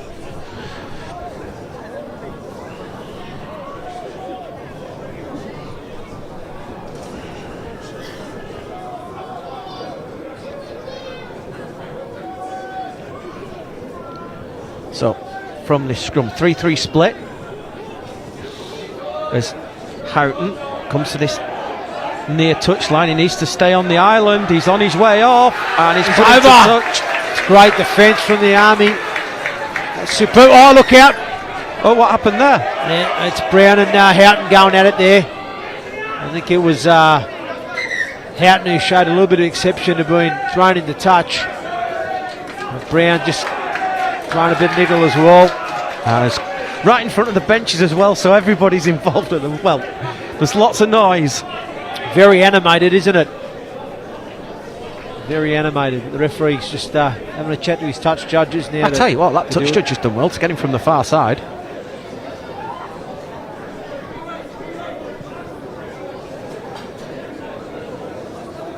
This is the third time we've had some stupidity. Do you think we might see a bit of patience lost here and some cards? Yeah, potentially. We don't know what he's obviously said to the effect. I'd like to know exactly what went on. I mean, Houghton gets thrown into touch, but then reacts. Yeah, so I don't know if he's reacted to some sort of fair play or whether he's just got up not happy about it and then that's caused the ruckus. It's both captains again.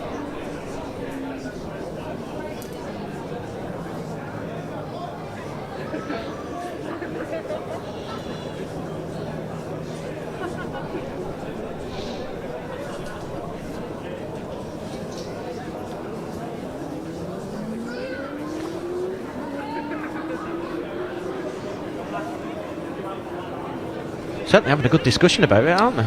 Yep. He's just trying to explain everything. So, give it a penalty. Is it a penalty? Still got a bit of lateral turnover. Oh, just a bit of turnover, yeah. Well, so that's it. Just had a chat to both captains. Basically, calm it down, boys, or otherwise further action will be taken next time. I still think the best line ever was Bill Harrigan at that scrum in Origin. Stick your heads in and don't come up blueing. As Liam Lindsay with the carry, good carry. Good leg drive there. Scott at dummy half. Here is Brown to Baines. Here is Boardman into the line. And Boardman trying to get round the corner. As the sun shines on us here in Aldershot for the first time this afternoon, as Oliver Toms then gets 15 away. Scott at dummy half. Here is Kerman. Baines to Brown. Brown drops it off play to Hoyle. And Hoyle's 12 away from the liners. Scott gets into dummy half. There's Baines. Good Great ball to Kerman. Last tackle. As Scott just drops it onto the boot. Oh, that's penalty. Yeah, he's in front. Not accidental, no. Taking 2, yeah. Yeah, taking 2. I probably would have played on. Yeah, but it's managing the scoreboard, isn't it? I know, but I get the ball back. I'd have backed myself there. My sense is that I'd have been telling the boys, roll on. Let's put this.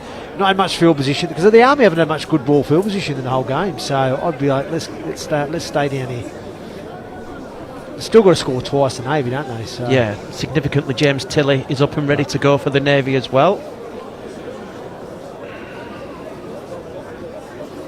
I just think the difference for me at the moment between the two teams is the halfbacks. So I just think, and it was funny you mentioned that man Tilley there. Since he's come off, they've lost their way a little bit. I feel the Navy. I look at the Army. I just think when I look at Baines, Kevin Brown, and Scott, that spine there just seemed to be clicking a little bit better for me than the Navy at the moment. Do you agree? It's Hoyle with the kick, sticks the flags up. 10-0 then in favour of the Army. Yes, I do agree. Sorry, just wanted to get the kick. That's through. all right. No, that's fine. I just feel that, for me, I just think the 7, 6 and the 9 for the Army are just a little bit more cohesive and controlling the game a little better for me. I think having Tilley back on the fold was going to help the Navy, because I was impressed with him in that first sort of 25 minutes he was on. And it's Reece Joel who's gone to sideline. The best 2 kicks we've seen today have been from the trainers. Yeah. It's a fact. That is a fact. True story. Lucky not to be pinged for offside there as well. Yeah, you could see the ref was he was thinking about it, wasn't he? So it's a long way back now for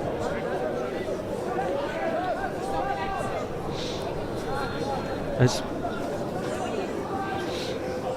Suga Vanua.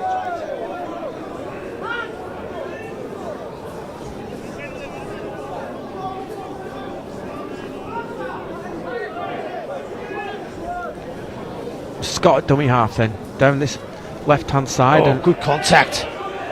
It's Tilley making his presence felt. He's come back on. Scott at dummy half, early kick again. Oh, charge down.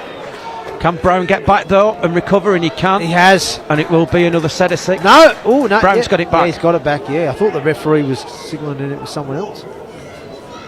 Flick out the back. Kershaw. Chance here.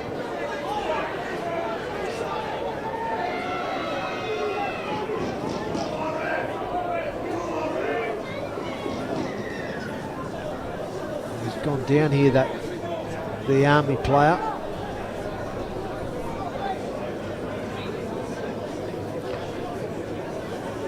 It's Oliver Toms. Thought he may have got to whack on the head. Physio's just assessing him now.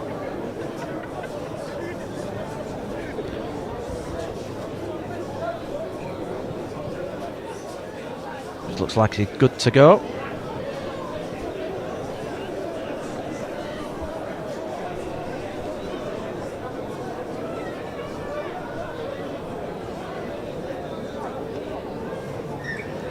So we're back underway as Kerman, as Scott at dummy half. Jumps from dummy half. Trying to get that play the ball quicker. Here is Kerman again. Second carry of the set.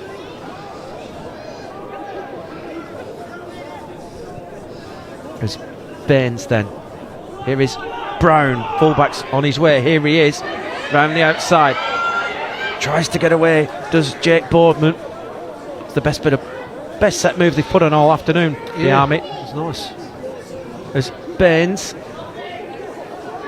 It's good defence here from the Navy. They rushed him. Gave him no time or space to play. Here is Brown. Crossfield kick. It's been knocked backwards in the direction of Karoy. Karoy stays in the field of play. Looks to put the feet on, but he's going to go to ground and it will be a turnover. It's good scrambles. Yeah, good defence here from the Navy. He stood firm there, but as we said earlier, they're turning the ball over in the right end of the field. True that. True that. Well, like I said, they'll be pleased. The coach for the Army will be pleased, Mike Thompson, that they're just finishing in those corners right into the field, like you said. So, can the Navy clear out of their own end? Another blow for the Navy. Darren Bamford succumbed to that thigh injury as well. He's just taking his seat down in front of us. It's a bit of a loss for them. It's a huge loss for them. They do put Reece Joel back out there. He could play half back, can he? Yes, he can play a bit of half or ball playing 13. So it's Tilley at dummy half then.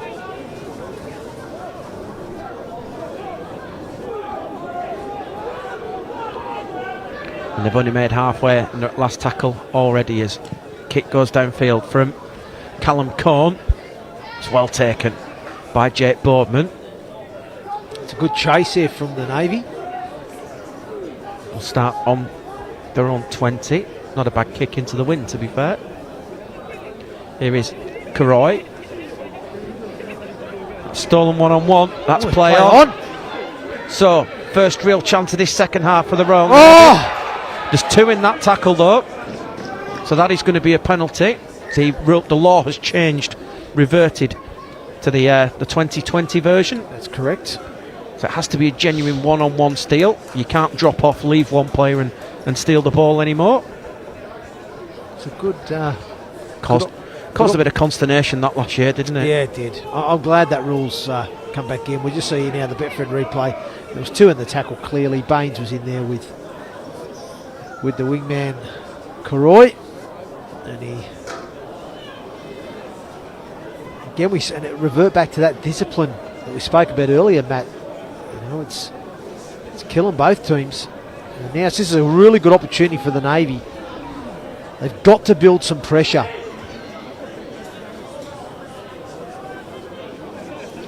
And finally, 56 minutes into the game, Jonathan Griffiths has got his well-earned rest for the Navy. It's a good stint that from the big man. As the Navy then down this left-hand side with Parry. Good offload. Great offload.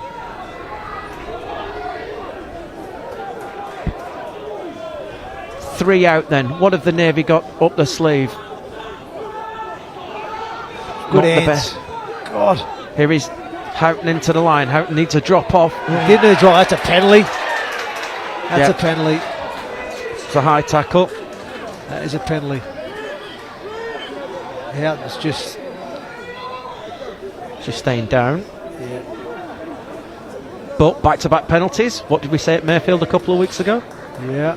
Penalty try. Yep. Yeah, that's right. It's coming. You can feel it's coming for the Navy, but again, the skill though has to be better. You know, unfortunately there on that play, I thought again, and I've said it all game, that the Army on their left edge defensively, they're shorter numbers a lot of the times, and if the Navy can just execute good skill, and even if you drop someone off there against the grain, I just think just a little drop off play just to hold them up. But the passing has to be more crisper, doesn't it? You know, the pass has got to be out in front. They've got to be off the chest. You know, I think it was Reece Joel threw a pass, but I can't think it was Danny Johnson. Cone had to pick it off the ankles. You know what I mean? That was a pass behind for Houghton. They're just too slow. Danny Johnson, who had a good impact off the bench for the Royal Navy, is just getting ice on the leg here. He doesn't look too good down below us either. Yeah, he's been good. He's been good since he's come off the bench. He's added something a little bit different to their go forward. Bit of late footwork at the line. He's got good bumpers. I thought he's certainly made an impact since he's come off the bench. So yeah, they'll need to get him back on at a later stage if they can. Referee's just explaining. I think that's just a question of Sean Houghton being told that there's only one referee out there. So, what have the Navy got up their sleeve?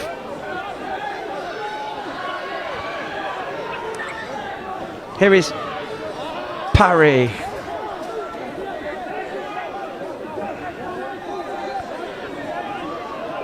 Tilly at dummy half. To this right hand side. Here is good defence. Nathan Lee. Going to try the short side. Oh, and it's been put down. Third tackle. Chance has gone. And that has been the story of the afternoon for the Navy. And the frustration is clear to all those in the blue around us.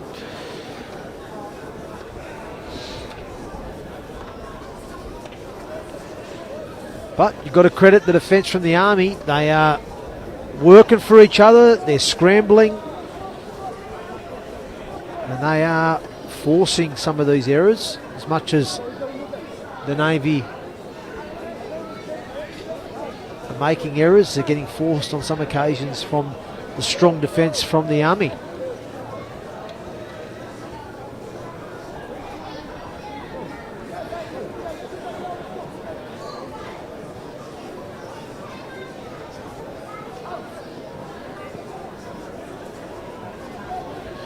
Good strong carry there off the scrum. And there we go, Scott out of dummy half now. Just creating a bit of tempo around the ruck. One of the Navy players down in back play. The referee's going to call time off. It was a good, nice, strong carry there from Peter Holmes off the scrum. Got over the top of the would-be tackler and then... This doesn't look good. No, the trainer's signalling for support for the dock. A few of these boys are dropping down, aren't they, at the moment?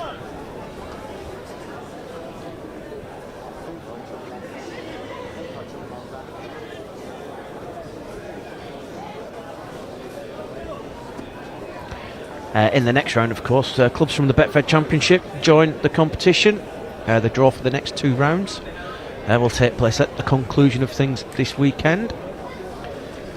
Looks like it's Nathan Lee is on his way back on. He's going to go into that left edge. He's got the K-tape on his hamstring there too, isn't he? It's Jack Bartlett in 19, who's the man who's hobbling off.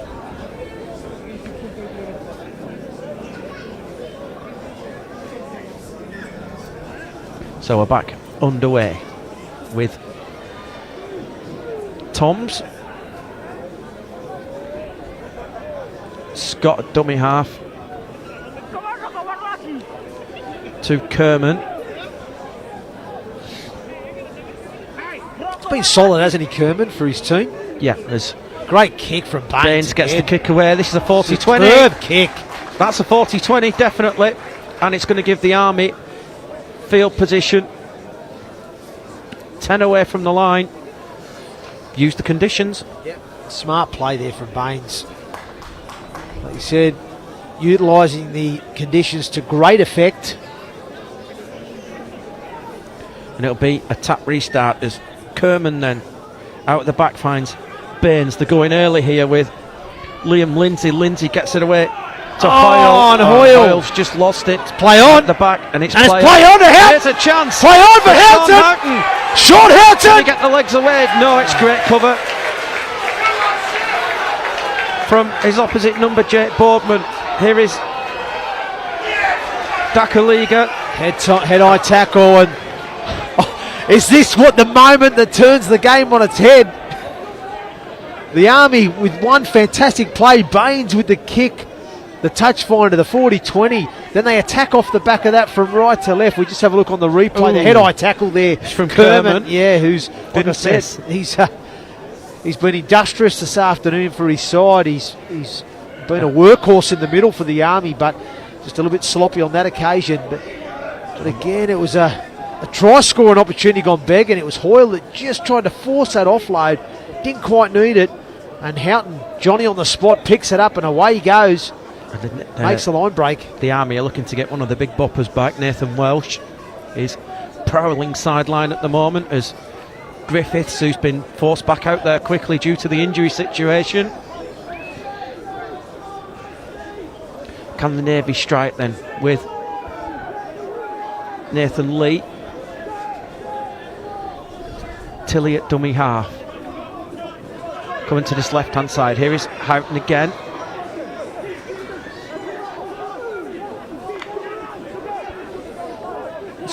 Cohn jumps into dummy half. Here is Tilley. Tilley decides to go on his own.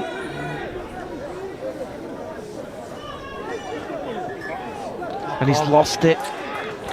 Going to ground, trying to get out of the tackle. They just can't build any pressure, can they, the Navy? They get themselves into some good field position and they just cannot build pressure. It's third tackle again, isn't it? Yep. It's incredibly frustrating, it would be for the supporters of the Royal Navy and also the coaching team. Just cannot build enough pressure on the Army. So they've got Nathan Welsh back out there.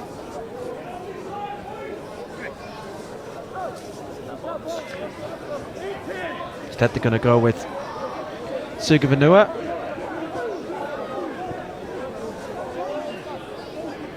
And here he is, back out there. Oh, good shot! Griffiths. And Tilley, it's that man Tilley. He's been impressive this afternoon for the Navy. Definitely been one of their standouts. Great work there from Griffiths and Tilley together on Welsh. Kerman. There's Scott at dummy half. They're going down this right edge with Toms. Play on. He's not played that right. He hasn't. No, he hasn't. He's not made his feet.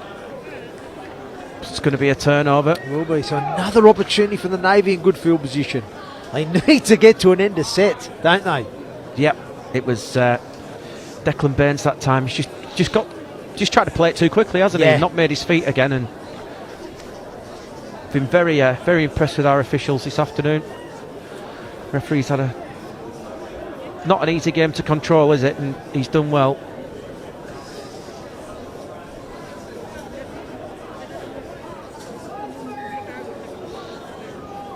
Jack Bartlett's come off for the Navy now as well, so get a few bruised bodies. It's good defence there from the Army. Oh, that was. He's not seen it. It was a little cheeky. Tilley goes from dummy half. I think. And again, he's another swinging arm there. Jonathan from Ryan Watkin, it is. As Cohn tries to get underneath.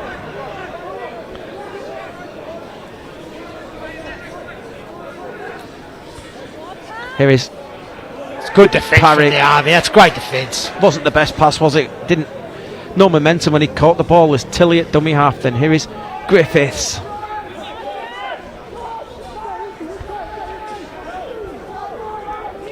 Got to come to this near side here, I think. Last tackle. Out at the back. Kick comes through in the direction Knock of on. the winger, and it's been knocked on. And they're going to get a repeat set. Yeah, another set of 6 for the Navy. Well, there you go. Finally, they get to an end of set. They get to a kick, and they've got a good outcome off the back of it. They force an error. So, building pressure, it's called. What they need to do now is they need. I'd like to see a scrum from 10 metres in here. Load of room, load of real estate to take advantage of. But no, they're going to centre field. It's a lateral turnover.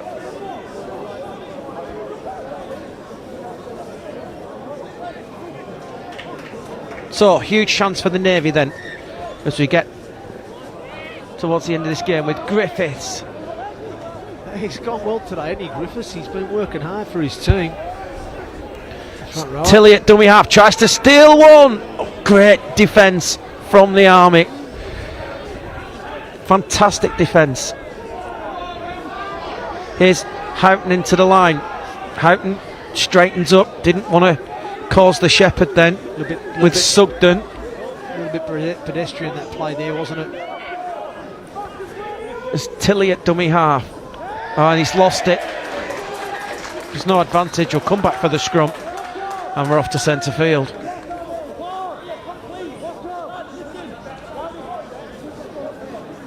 It's frustrating for these Navy fans, isn't it, Hendo? You reckon? Yeah. Oh, I feel for the coaching team at the moment. Just the coach will be thinking, what? You've seen some encouraging signs and some bright sparks within the game from the Navy, but they just have not been able to put the Army under enough pressure. And I'll tell you something, you've got to give the Army some credit because, you know, they've defended really, really well today, Matt. They really have. They've handled anything that's been thrown at them from the Navy, and you know, they've been aggressive at times. They've been tenacious. They've scrambled well. They've just been like, for me, a better defensive unit, and also I just think the halfbacks Baines and Kevin Brown and the hooker Scott have just controlled. And look who's back. It's the big man, Osia Tabuke. Oh, Tamani. Tamani. Well, like I said, we saw him in the first half, didn't we? He come off with that one big, well, his first impact of the game, wasn't he? He was like a heat-seeking missile, and he's not played it correctly as Sugavanua. And again, they're just opening the door slightly for the Royal Navy here, aren't they? It's like the Army as well. Both teams today they've just at crucial times made these errors or given away. It's almost like neither team wants to win the game. Interesting split here. Split three up the short side. Scrum's 20 metres in. They've got to stick an extra body in there. It's 3 on 2 this near side. Gone the wrong way. Gone the wrong way. As Brodie Lee Butler with the carry. It's Tilly at dummy half to this right hand side and Parry. Ooh. Tilly at dummy half. Is this the time for the Navy? As Cohn hangs on and he's met by Brown. As Houghton at dummy half goes the short side. Waste of a play for mine. As Sugden at dummy half. Sugden gets it away to. Here's the chance. The short. Held up. Oh. Not sure who that was carrying there, Matt. It's up. Try save there from Boardman. See here on the replay. It was almost over, but great try saver. Great work from Jake Boardman to get under there. We're at time off for it. Toms, I think it was as well, that got there. Time off for an injury for Michael Hoyle at the moment.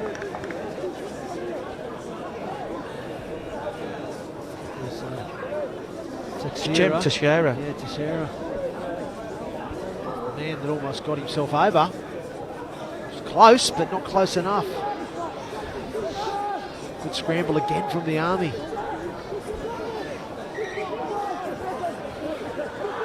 They've come to the short side again. Kick into the in goal, and it's going to be taken dead. Yeah, repeat set. By Boardman. Repeat set. Giving in, Hendo. Built some pressure.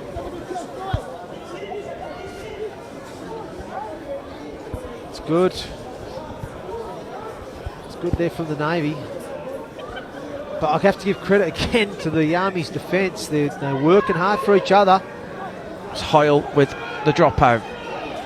Here is Houghton. Try now. Strap yourselves in. We're in for a huge finish, aren't we? The Navy score here will make it interesting.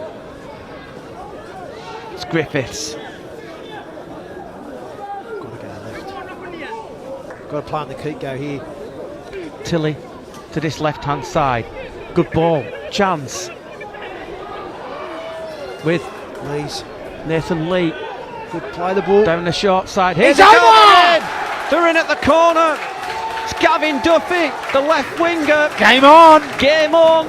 Points to the spot. 9 minutes left here in Aldershot. The Navy are in. It's Gavin Duffy. Oh, here we go, Hendo. Oh, wow. Wow, we are in for a grandstand finish. But again, it was a nice play from the Navy. They attack down that left side. They find Lees, he runs a good line, and he bends the line back, which allows him to get a quick play the ball until he jumps down that short side, fires the pass, is it to Duffy, who scores in the corner. And it was the wingman Karoy. He jumped. Yeah, he got caught in no man's land. Didn't know whether to go for the intercept or hold his nerve, and he got caught a little bit in no man's land there until he finds the pass for Duffy. But again, it was the fact that I think it was Griffiths that made the initial carry. They play on the keep go. They had the numbers. Great line and run there from Lees. He just bends the line back, gets a quick play the ball, and then obviously Tilly exploits that short side. He saw it. This has got a chance, Hendo. Oh, it's just fallen short. So here we go, just over 7 minutes to go. Strap yourselves in, 10-4 the Army lead. We're in for a huge finish here on the Sportsman. Have a look here on the replay again. There you go. Lees bending the line back, gets a quick play the ball. So the defence for the Army are they're scrambling. They're at 6s and 7s. They're lost at sea, as they say. And then obviously Tilly finds the pass for Duffy in the corner. Simple try, but effective in the end. But the Navy now have to complete this set. They've got to get out of dodge, get down here, get the ball back as soon as possible. Huge kickoff. Well taken by Nathan Lee. And here comes Griffiths with the carry. Has it put wind in the sail of the Navy here? Oh. Great call, Matt. It certainly has. It's a good tackle there from Baines. And Toms on that right edge. Oh, it's lost it. Oh, no. Force the error. It's Brodie Lee Butler who's just lost control of it. And now the Army. I'll throw it out here now. I think the Army. Field goal. 100%. Just get it done. Box it out. That'll be game over for me if they do that. Can't see the Navy scoring 2 more tries. They've got another try in them, but I'm not sure they've got 2 in the last 8 minutes.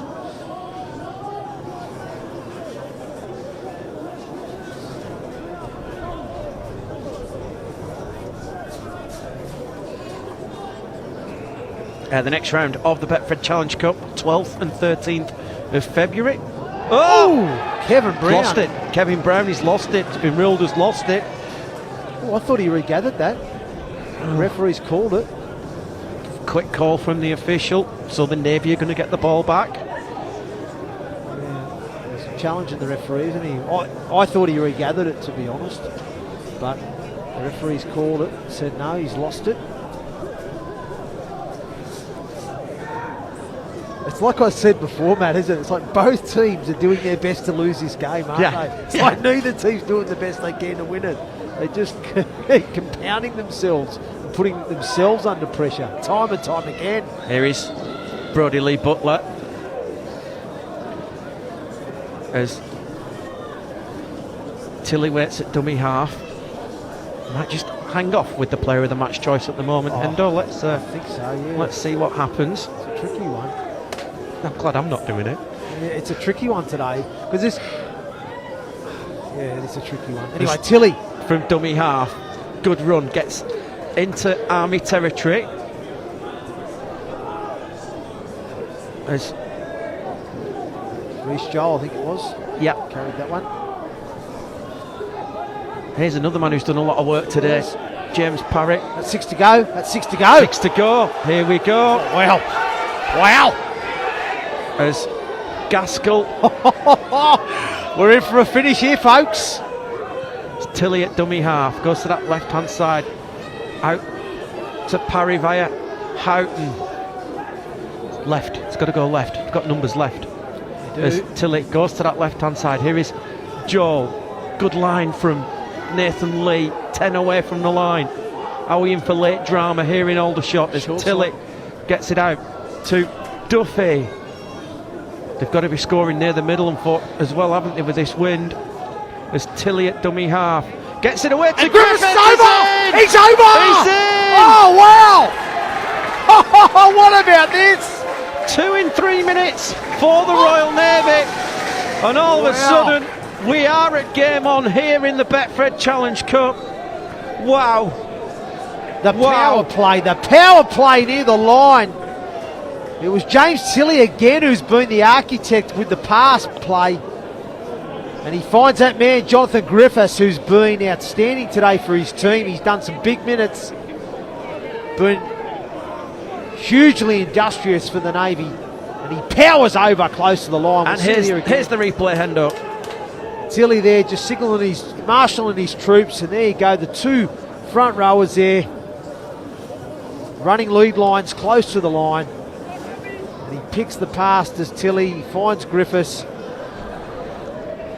There it is, the face pass. Goes across Gaskell. He finds Griffiths, who gets in between 2 defenders. Gets his body position low enough to stop the Army from getting underneath the ball and holding him up. And he falls over and uses his weight as well and power to score. Somebody's just been drifted to the sin bin here as well. That's Holmes, probably a little bit of Holmes, is it? The, stupidity after the try. Peter Holmes, yeah, both gone. So there's been obviously some afters. Something's happened after the try, and it's 12. We're going to finish 12 aside. Maybe didn't really need. I think Lee's going. That's off, Nathan Lee. Yeah, he's been punching a few good lines on that left edge since he's been back on. So we're going to finish 12 aside here.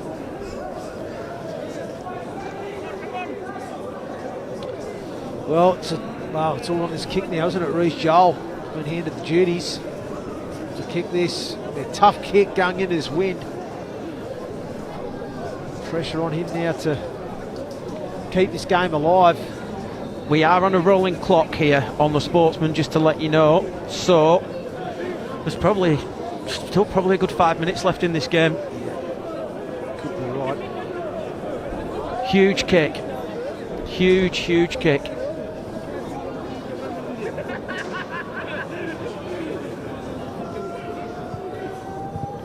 Kicks on its way, and it is He's over. got it! Oh, We're wow. locked up here on the Sportsman Betfred Challenge Cup. It is the Army 10, Navy 10. Oh, wow. Just to mention it, we play to a finish. We do. We play to a finish here. Golden Point is on the cards. Wow.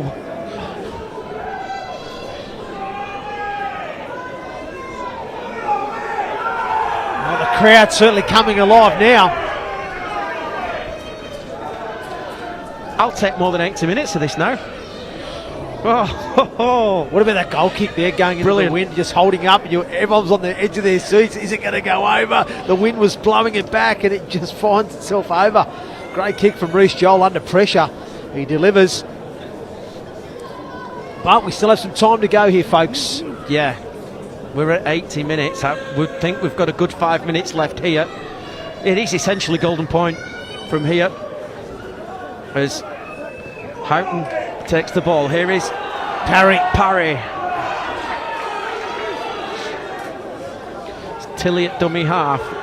Will delay the selection of the Betfred player of the match. Yeah, I think so. Might be a post-game one today. So it's about who controls this ball the best and who's got the best discipline from here now, isn't it? Jeez, there he Tamani is again. Tamani! The heat-seeking human missile. Griffiths now. Couple left in the set. It's Tilly at dummy half. Here is Parry. Met head on by Michael Hoyle. That's the best set they've done all game. What a time to do it. It's Tilly out of dummy half. Gets the kick away. Great kick. As Sugavanua gets back there. How's the chase? He's got through the first couple. Good chase. Oh, the tension's ramped up here now, Hendo. It really has. You can feel it, can't you? Carroy. It's now about not making a mistake, is it? You can't really force that ball, push that ball, and Sugavanua in off the wing again. No penalties is the cry from everybody at the moment. That was Kota Balava who's just sneaked out there as he's lost it backwards. Play on. It's with Baines. Christ for 6 again. the crowd's appealing, isn't it? At dummy half. Obviously with this win behind, they've more chance of a field goal here. Oh, it's a slow play the ball, and they're going to go high instead as Baines with the kick. Well taken by Sean Houghton. He's done a solid job this afternoon as well, hasn't he, Houghton, the vice-captain? 6 again as Dakaliga goes from dummy half. Tilly.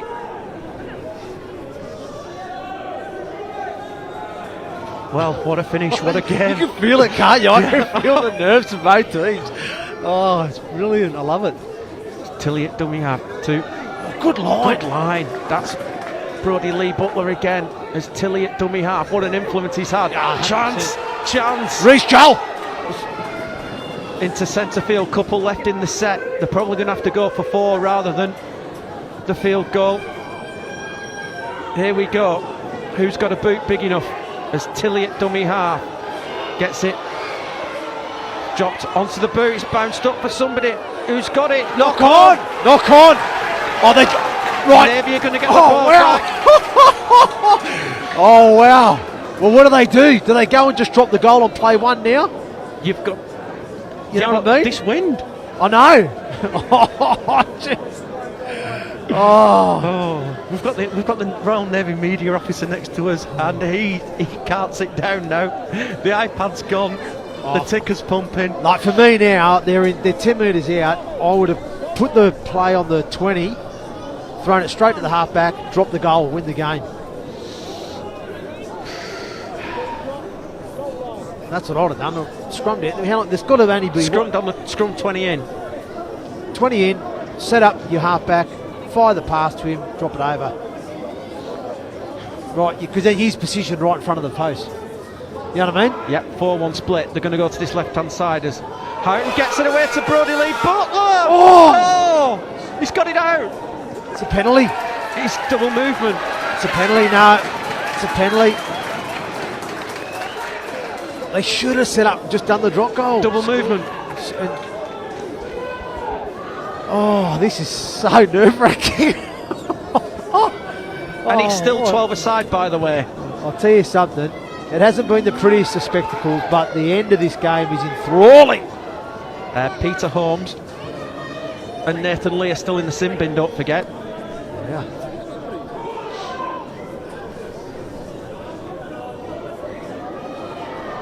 Welsh. Good carry there from the big man. As Baines tries to find a way through. Nearly. Landed safely eventually as Scott at dummy half goes to that right hand side, and Oliver Toms finds an edge, and Toms keeps going. Chance here for the Army. They're back into field goal range with this win as Scott at dummy half finds Baines. Here is Brown. Gets it away to Hoyle. His forward pass has been called. Goodness me. I didn't think there was a lot wrong with that pass, Hendo. Yeah, it was a line ball, wasn't Here it? we go on the Betfred replay. That's not a forward pass. Line ball. Oh, this is just unreal. Well, we said we wanted a closely fought contest. We've certainly got that. And the most points have been scored by teams playing into this win. We thought, we're playing with the wind, no problem. Yeah. We thought it's a big advantage, and we've been, well, what do we know?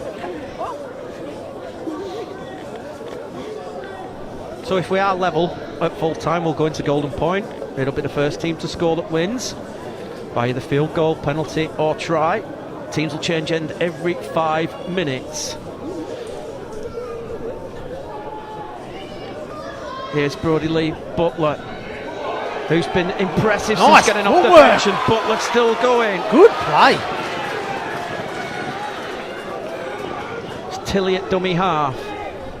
Here's Parry. Got numbers here. Go to that left-hand side. Yeah. Here's Rhys Joel again. Short side again, down the left, it's on. Tilly waits at dummy half to Parry. How many times have we seen that this afternoon? He's done some carries, hasn't he, Parry? Yeah.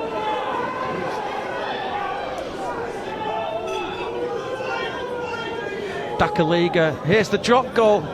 Underneath, it's missed. It's still a live ball though. People need to react. It's going to be a 7 tackle set. Rhys Joel with the attempt.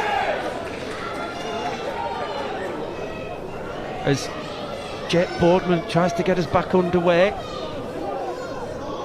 Can't be much longer left now. As Tom's down that right hand side.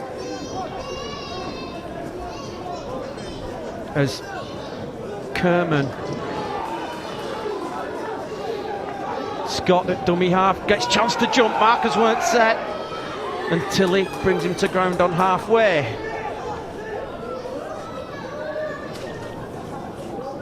As Brown then to this left hand side. Oh, just a bit of a juggle. Lost it. He's lost it. Yeah, he has lost it.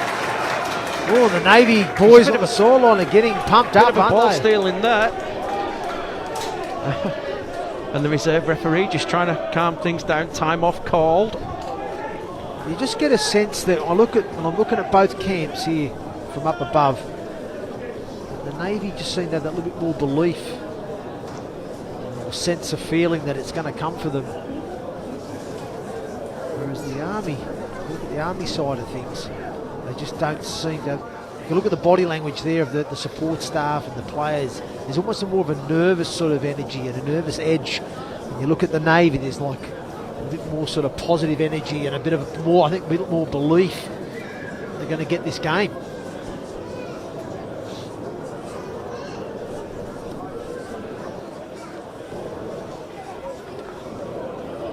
There can't be much longer left on the sin bins. I thought there'd be much longer left in the actual game. No, there can't be. Don't think the sin bin players will be back before we get to full time.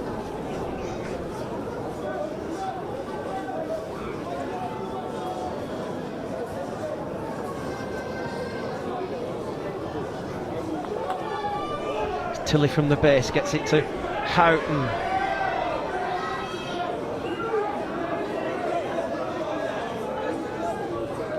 Tilly at dummy half to Parry. Keep rolling is the call from sideline. It's Tilly at dummy half. They'll go 2 out to Griffiths. Great run. He's got through a ton of work as well today. Oh, he has. He's been great. Here's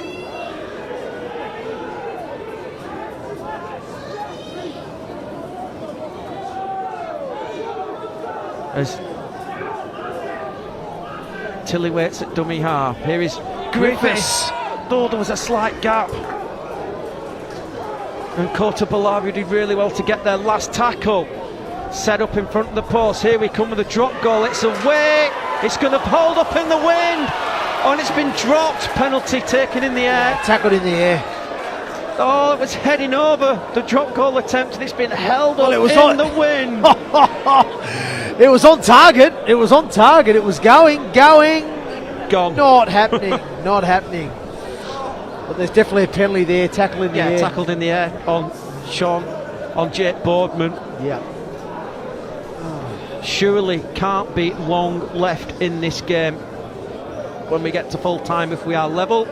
Golden point, we start again, we toss the coin.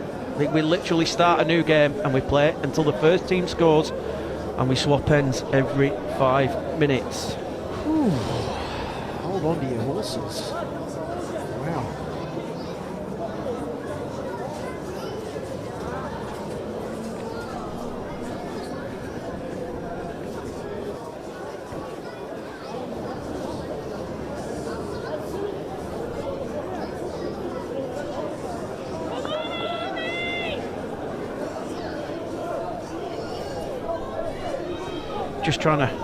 Just trying to get the golden point rules confirmed at the moment.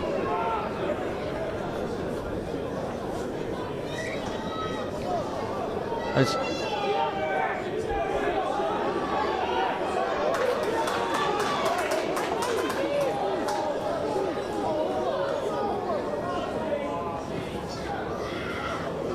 here is Kerman.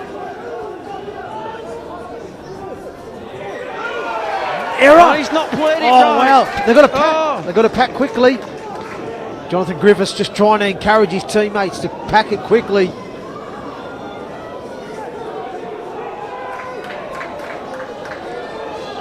There can't be much longer left.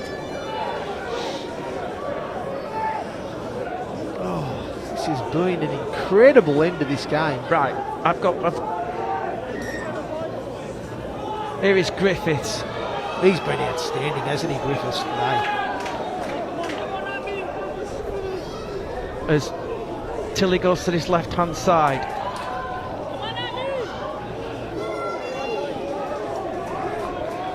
As Tilly at dummy half. Tilly tries to go. Big hit from Tamani. Good quick play of the ball. He said he's not played it right. He said he's not played it right. I'm saying that's it. Full time. Full time. Golden point here in Aldershot. Well, it's finished 10-all. What a comeback from the Royal Navy Hendo. What a comeback indeed. I mean, I have to say it and call it how I see it, but I think both teams have certainly done their best to lose this game, if that makes sense. Like, they've just failed to build enough pressure on one another. Okay, so for everyone watching at home, here we go. Golden point. We play 5-minute periods. We change ends every 5 minutes. Teams now get 2 additional interchanges, and then if we go beyond the 2 periods, every team gets an additional interchange for every period. That's that cleared up then. There we go. Thanks to Rob Hicks. Well said, who's mate. been on the end of the phone just to provide that information. Great work, for me. Rob. Great work, Rob. Brilliant. Any point counts, so we need both captains and we need a coin. Yeah. Oh, what an incredible end to a game, though. I mean, like you said, it's been a scrappy affair, an ill-disciplined affair to some degree. Like I said, I do feel neither side has really been able to build enough pressure on one another. They've almost kept each other in the game. They've had opportunity after opportunity to go on and win this game. Both sides have had that, but failed to capitalise and execute when they've had to. But it's been an incredible end to the game. You almost feel sorry for the side that loses after this contest, because the effort and the endeavour from both teams has been fantastic. You know, we've seen some really telling contributions from both teams. You look at from the Army, looking at Declan Baines has had some nice contributions. Tom's on that right edge, and also the other back row on the left edge, Michael Hoyle. But we're just going to go through some of the action from the full 80 minutes. And this was the first try scored by the Army. And Sugavanu takes the intercept. It looked like the Navy were going to score for all money, and he just positioned himself in between centre and winger, takes the intercept, races 85 metres to score the try, and that opened the account for the Army in the first half. Great try, right. Our referee's just coming over just to have a check.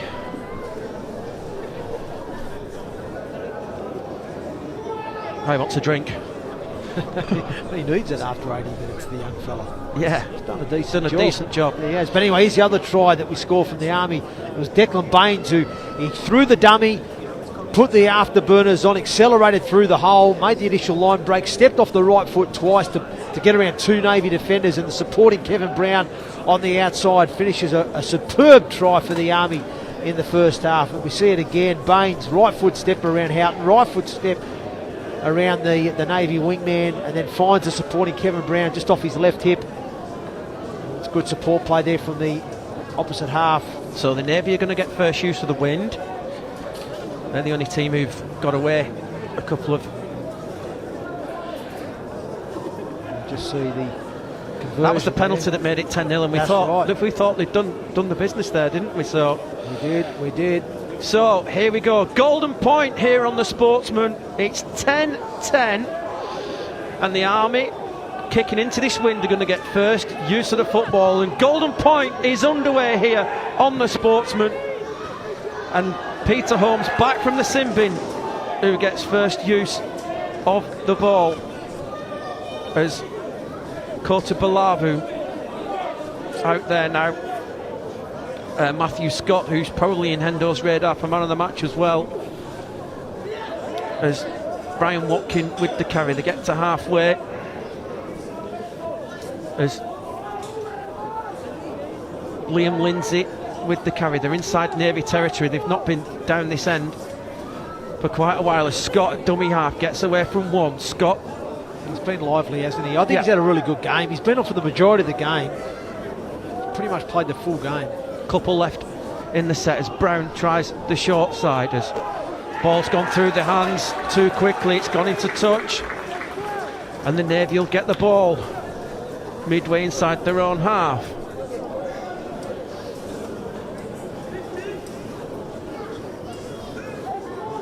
How do you like your drama in your rugby league? It doesn't get much better than this. It doesn't. And I just like the way, when I look at you look at both teams, you think, the Army probably come into this game as favourites, and they, like I said, were 10-0 up, and even though they were a bit scratchy and a bit scrappy at times, they were to some degree in control. But then I've admired how the Navy have grown. Certainly in the final quarter of the game, they've grown into the final quarter of the game, and you just see now the sort of confidence and the positive energy exuberating from this man who's had a big impact. He's done well, hasn't he? Yeah, Brodie Lee Butler. He has had a decent game. As Tilly finds Parry. Parry's got through some work, hasn't he? How much must these bodies be hurting now? The two front rowers for the Navy, Parry and Griffiths, have got through some work. Brodie Lee Butler gets it to Duffy, one of the Navy try scorers, as Parry again. They're in perfect field position here. Wow. Who's got the boot? Here it is. Who's got the drop goal in them? It's Houghton. It's no good, and it's taken on the line by Sugavanua, and the Army have got it back. So it's not from three now, the Navy in field goals, as Kerman with the carry. Big D now needed from the men in blue.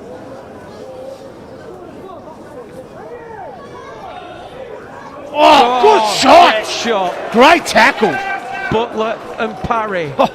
Take some of that. Scott at dummy half. Here is Peter Holmes. Scott gets into dummy half. Here is Kota Balavu.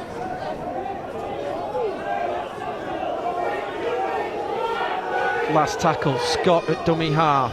Great pressure from Griffiths. As Duffy gets it in field to Houghton. Houghton's going to hang on. Brown with the shot. Oh, I'm loving it. As great battle, isn't it? Shot! And that's a penalty. And well, these Navy boys don't need to get involved here. They just need to walk away. Yeah, they just need to stay chillaxed. Stay chillaxed, boys. Sean Houghton's trying to get the clock stopped. You can sense it. It's going in the Navy's favour, isn't it? You can sense it. The Army are rattled. But the one thing they've got to do here, Hendo, is make sure the ball hits touch. Both teams have been guilty of that this afternoon. That's a good point, Matt.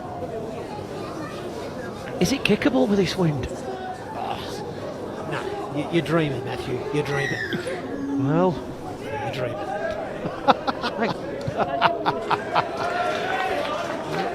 And James Tilley, no messing, has put it into the car park as Parry again with the carry. He's been brilliant, hasn't he, Parry? Both the front rowers have been brilliant. It's Tilly at dummy half. They've gone the short side to Butler. Oh, good tackle. He's been fantastic, hasn't he? Well, he's added some impact, and that's what you've got to do when you come off the bench. You've got to make a difference, and Brodie Lee Butler certainly has done that for his team. There is Griffiths. He's been immense. As the Navy edge towards those posts. As the carry is from Nathan Lee. Right, they're in position A here.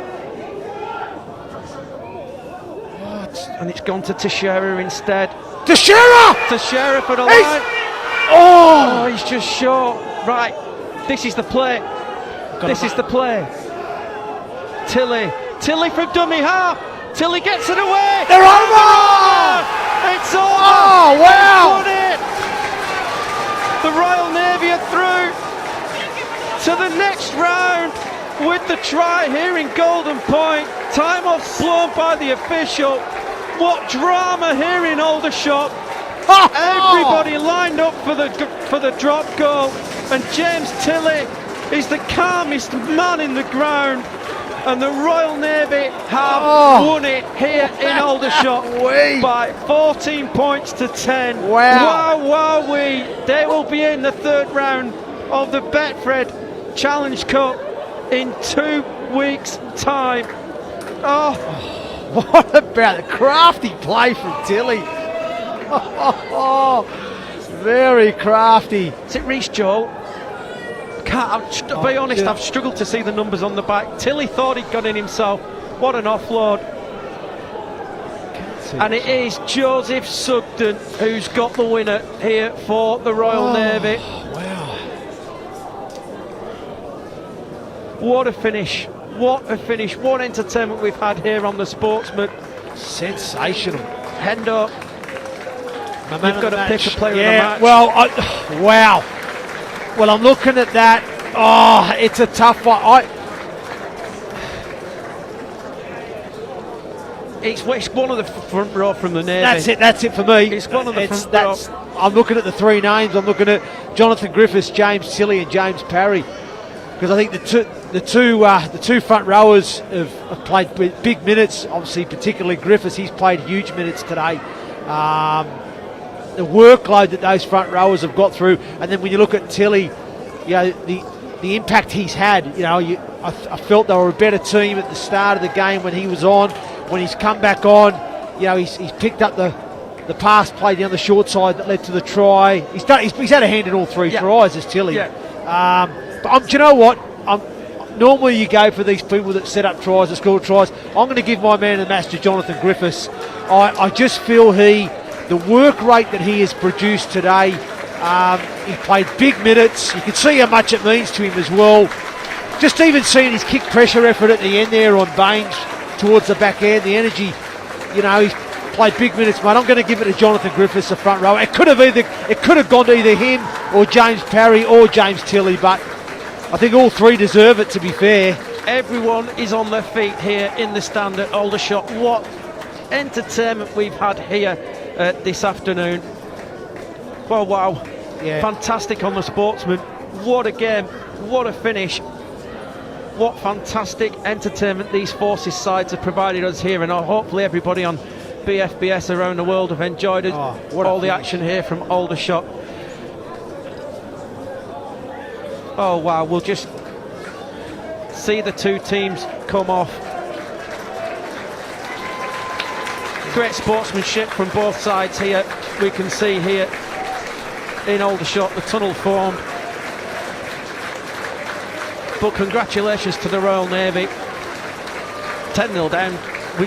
We'd almost given up on them, hadn't we? Well, I'll be honest with you. I was finding it hard to see them finding a way back into the game, Matt, because they just kept compounding themselves with errors and giving away penalties. But the Army were equally the same on the other side.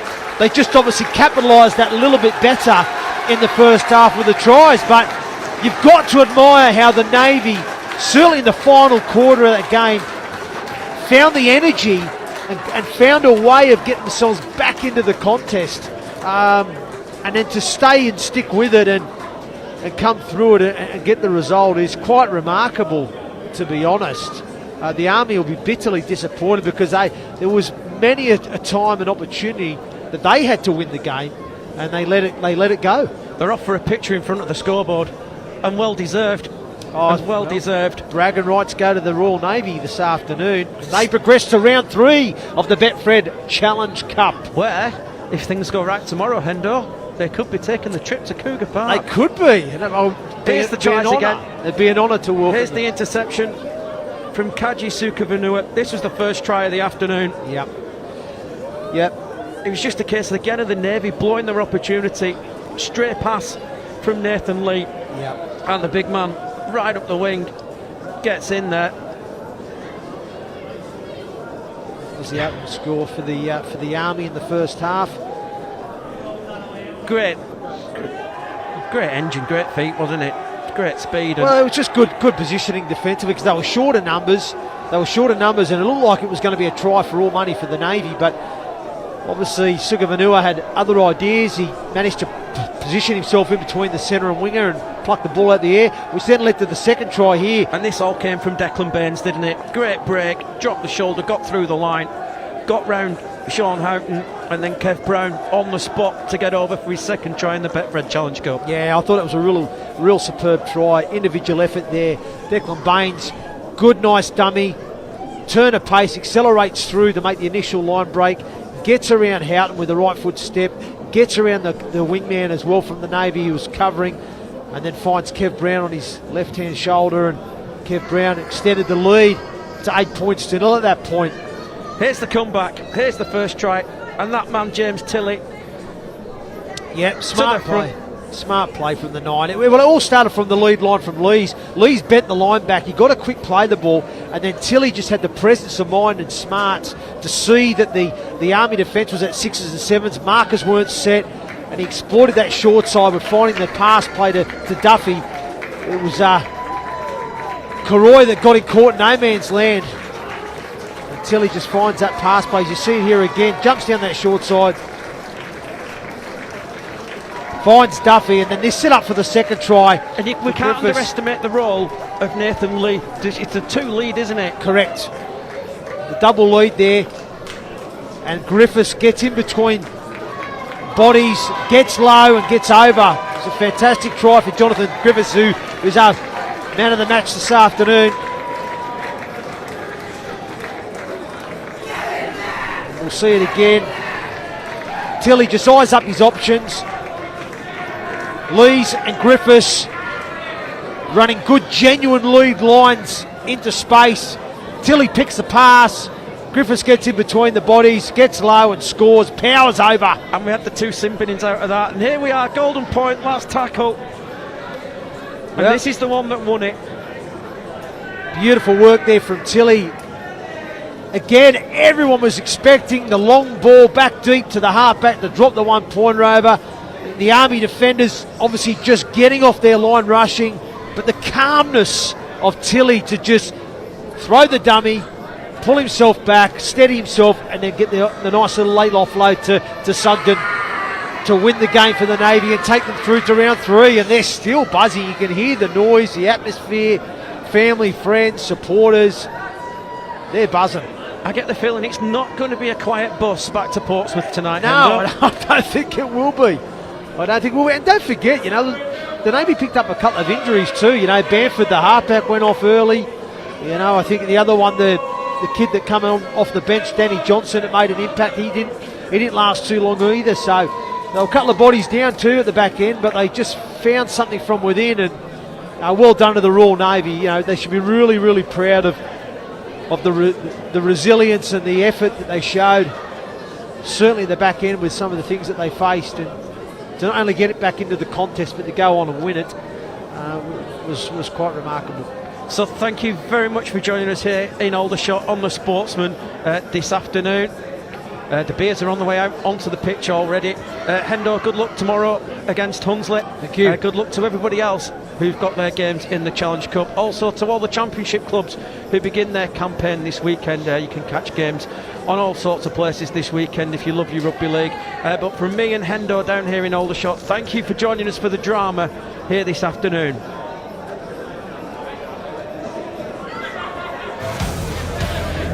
This is one of the favourite days of the year, the Rugby League Challenge Cup. Energy and noise of a big crowd for a big Rugby League occasion.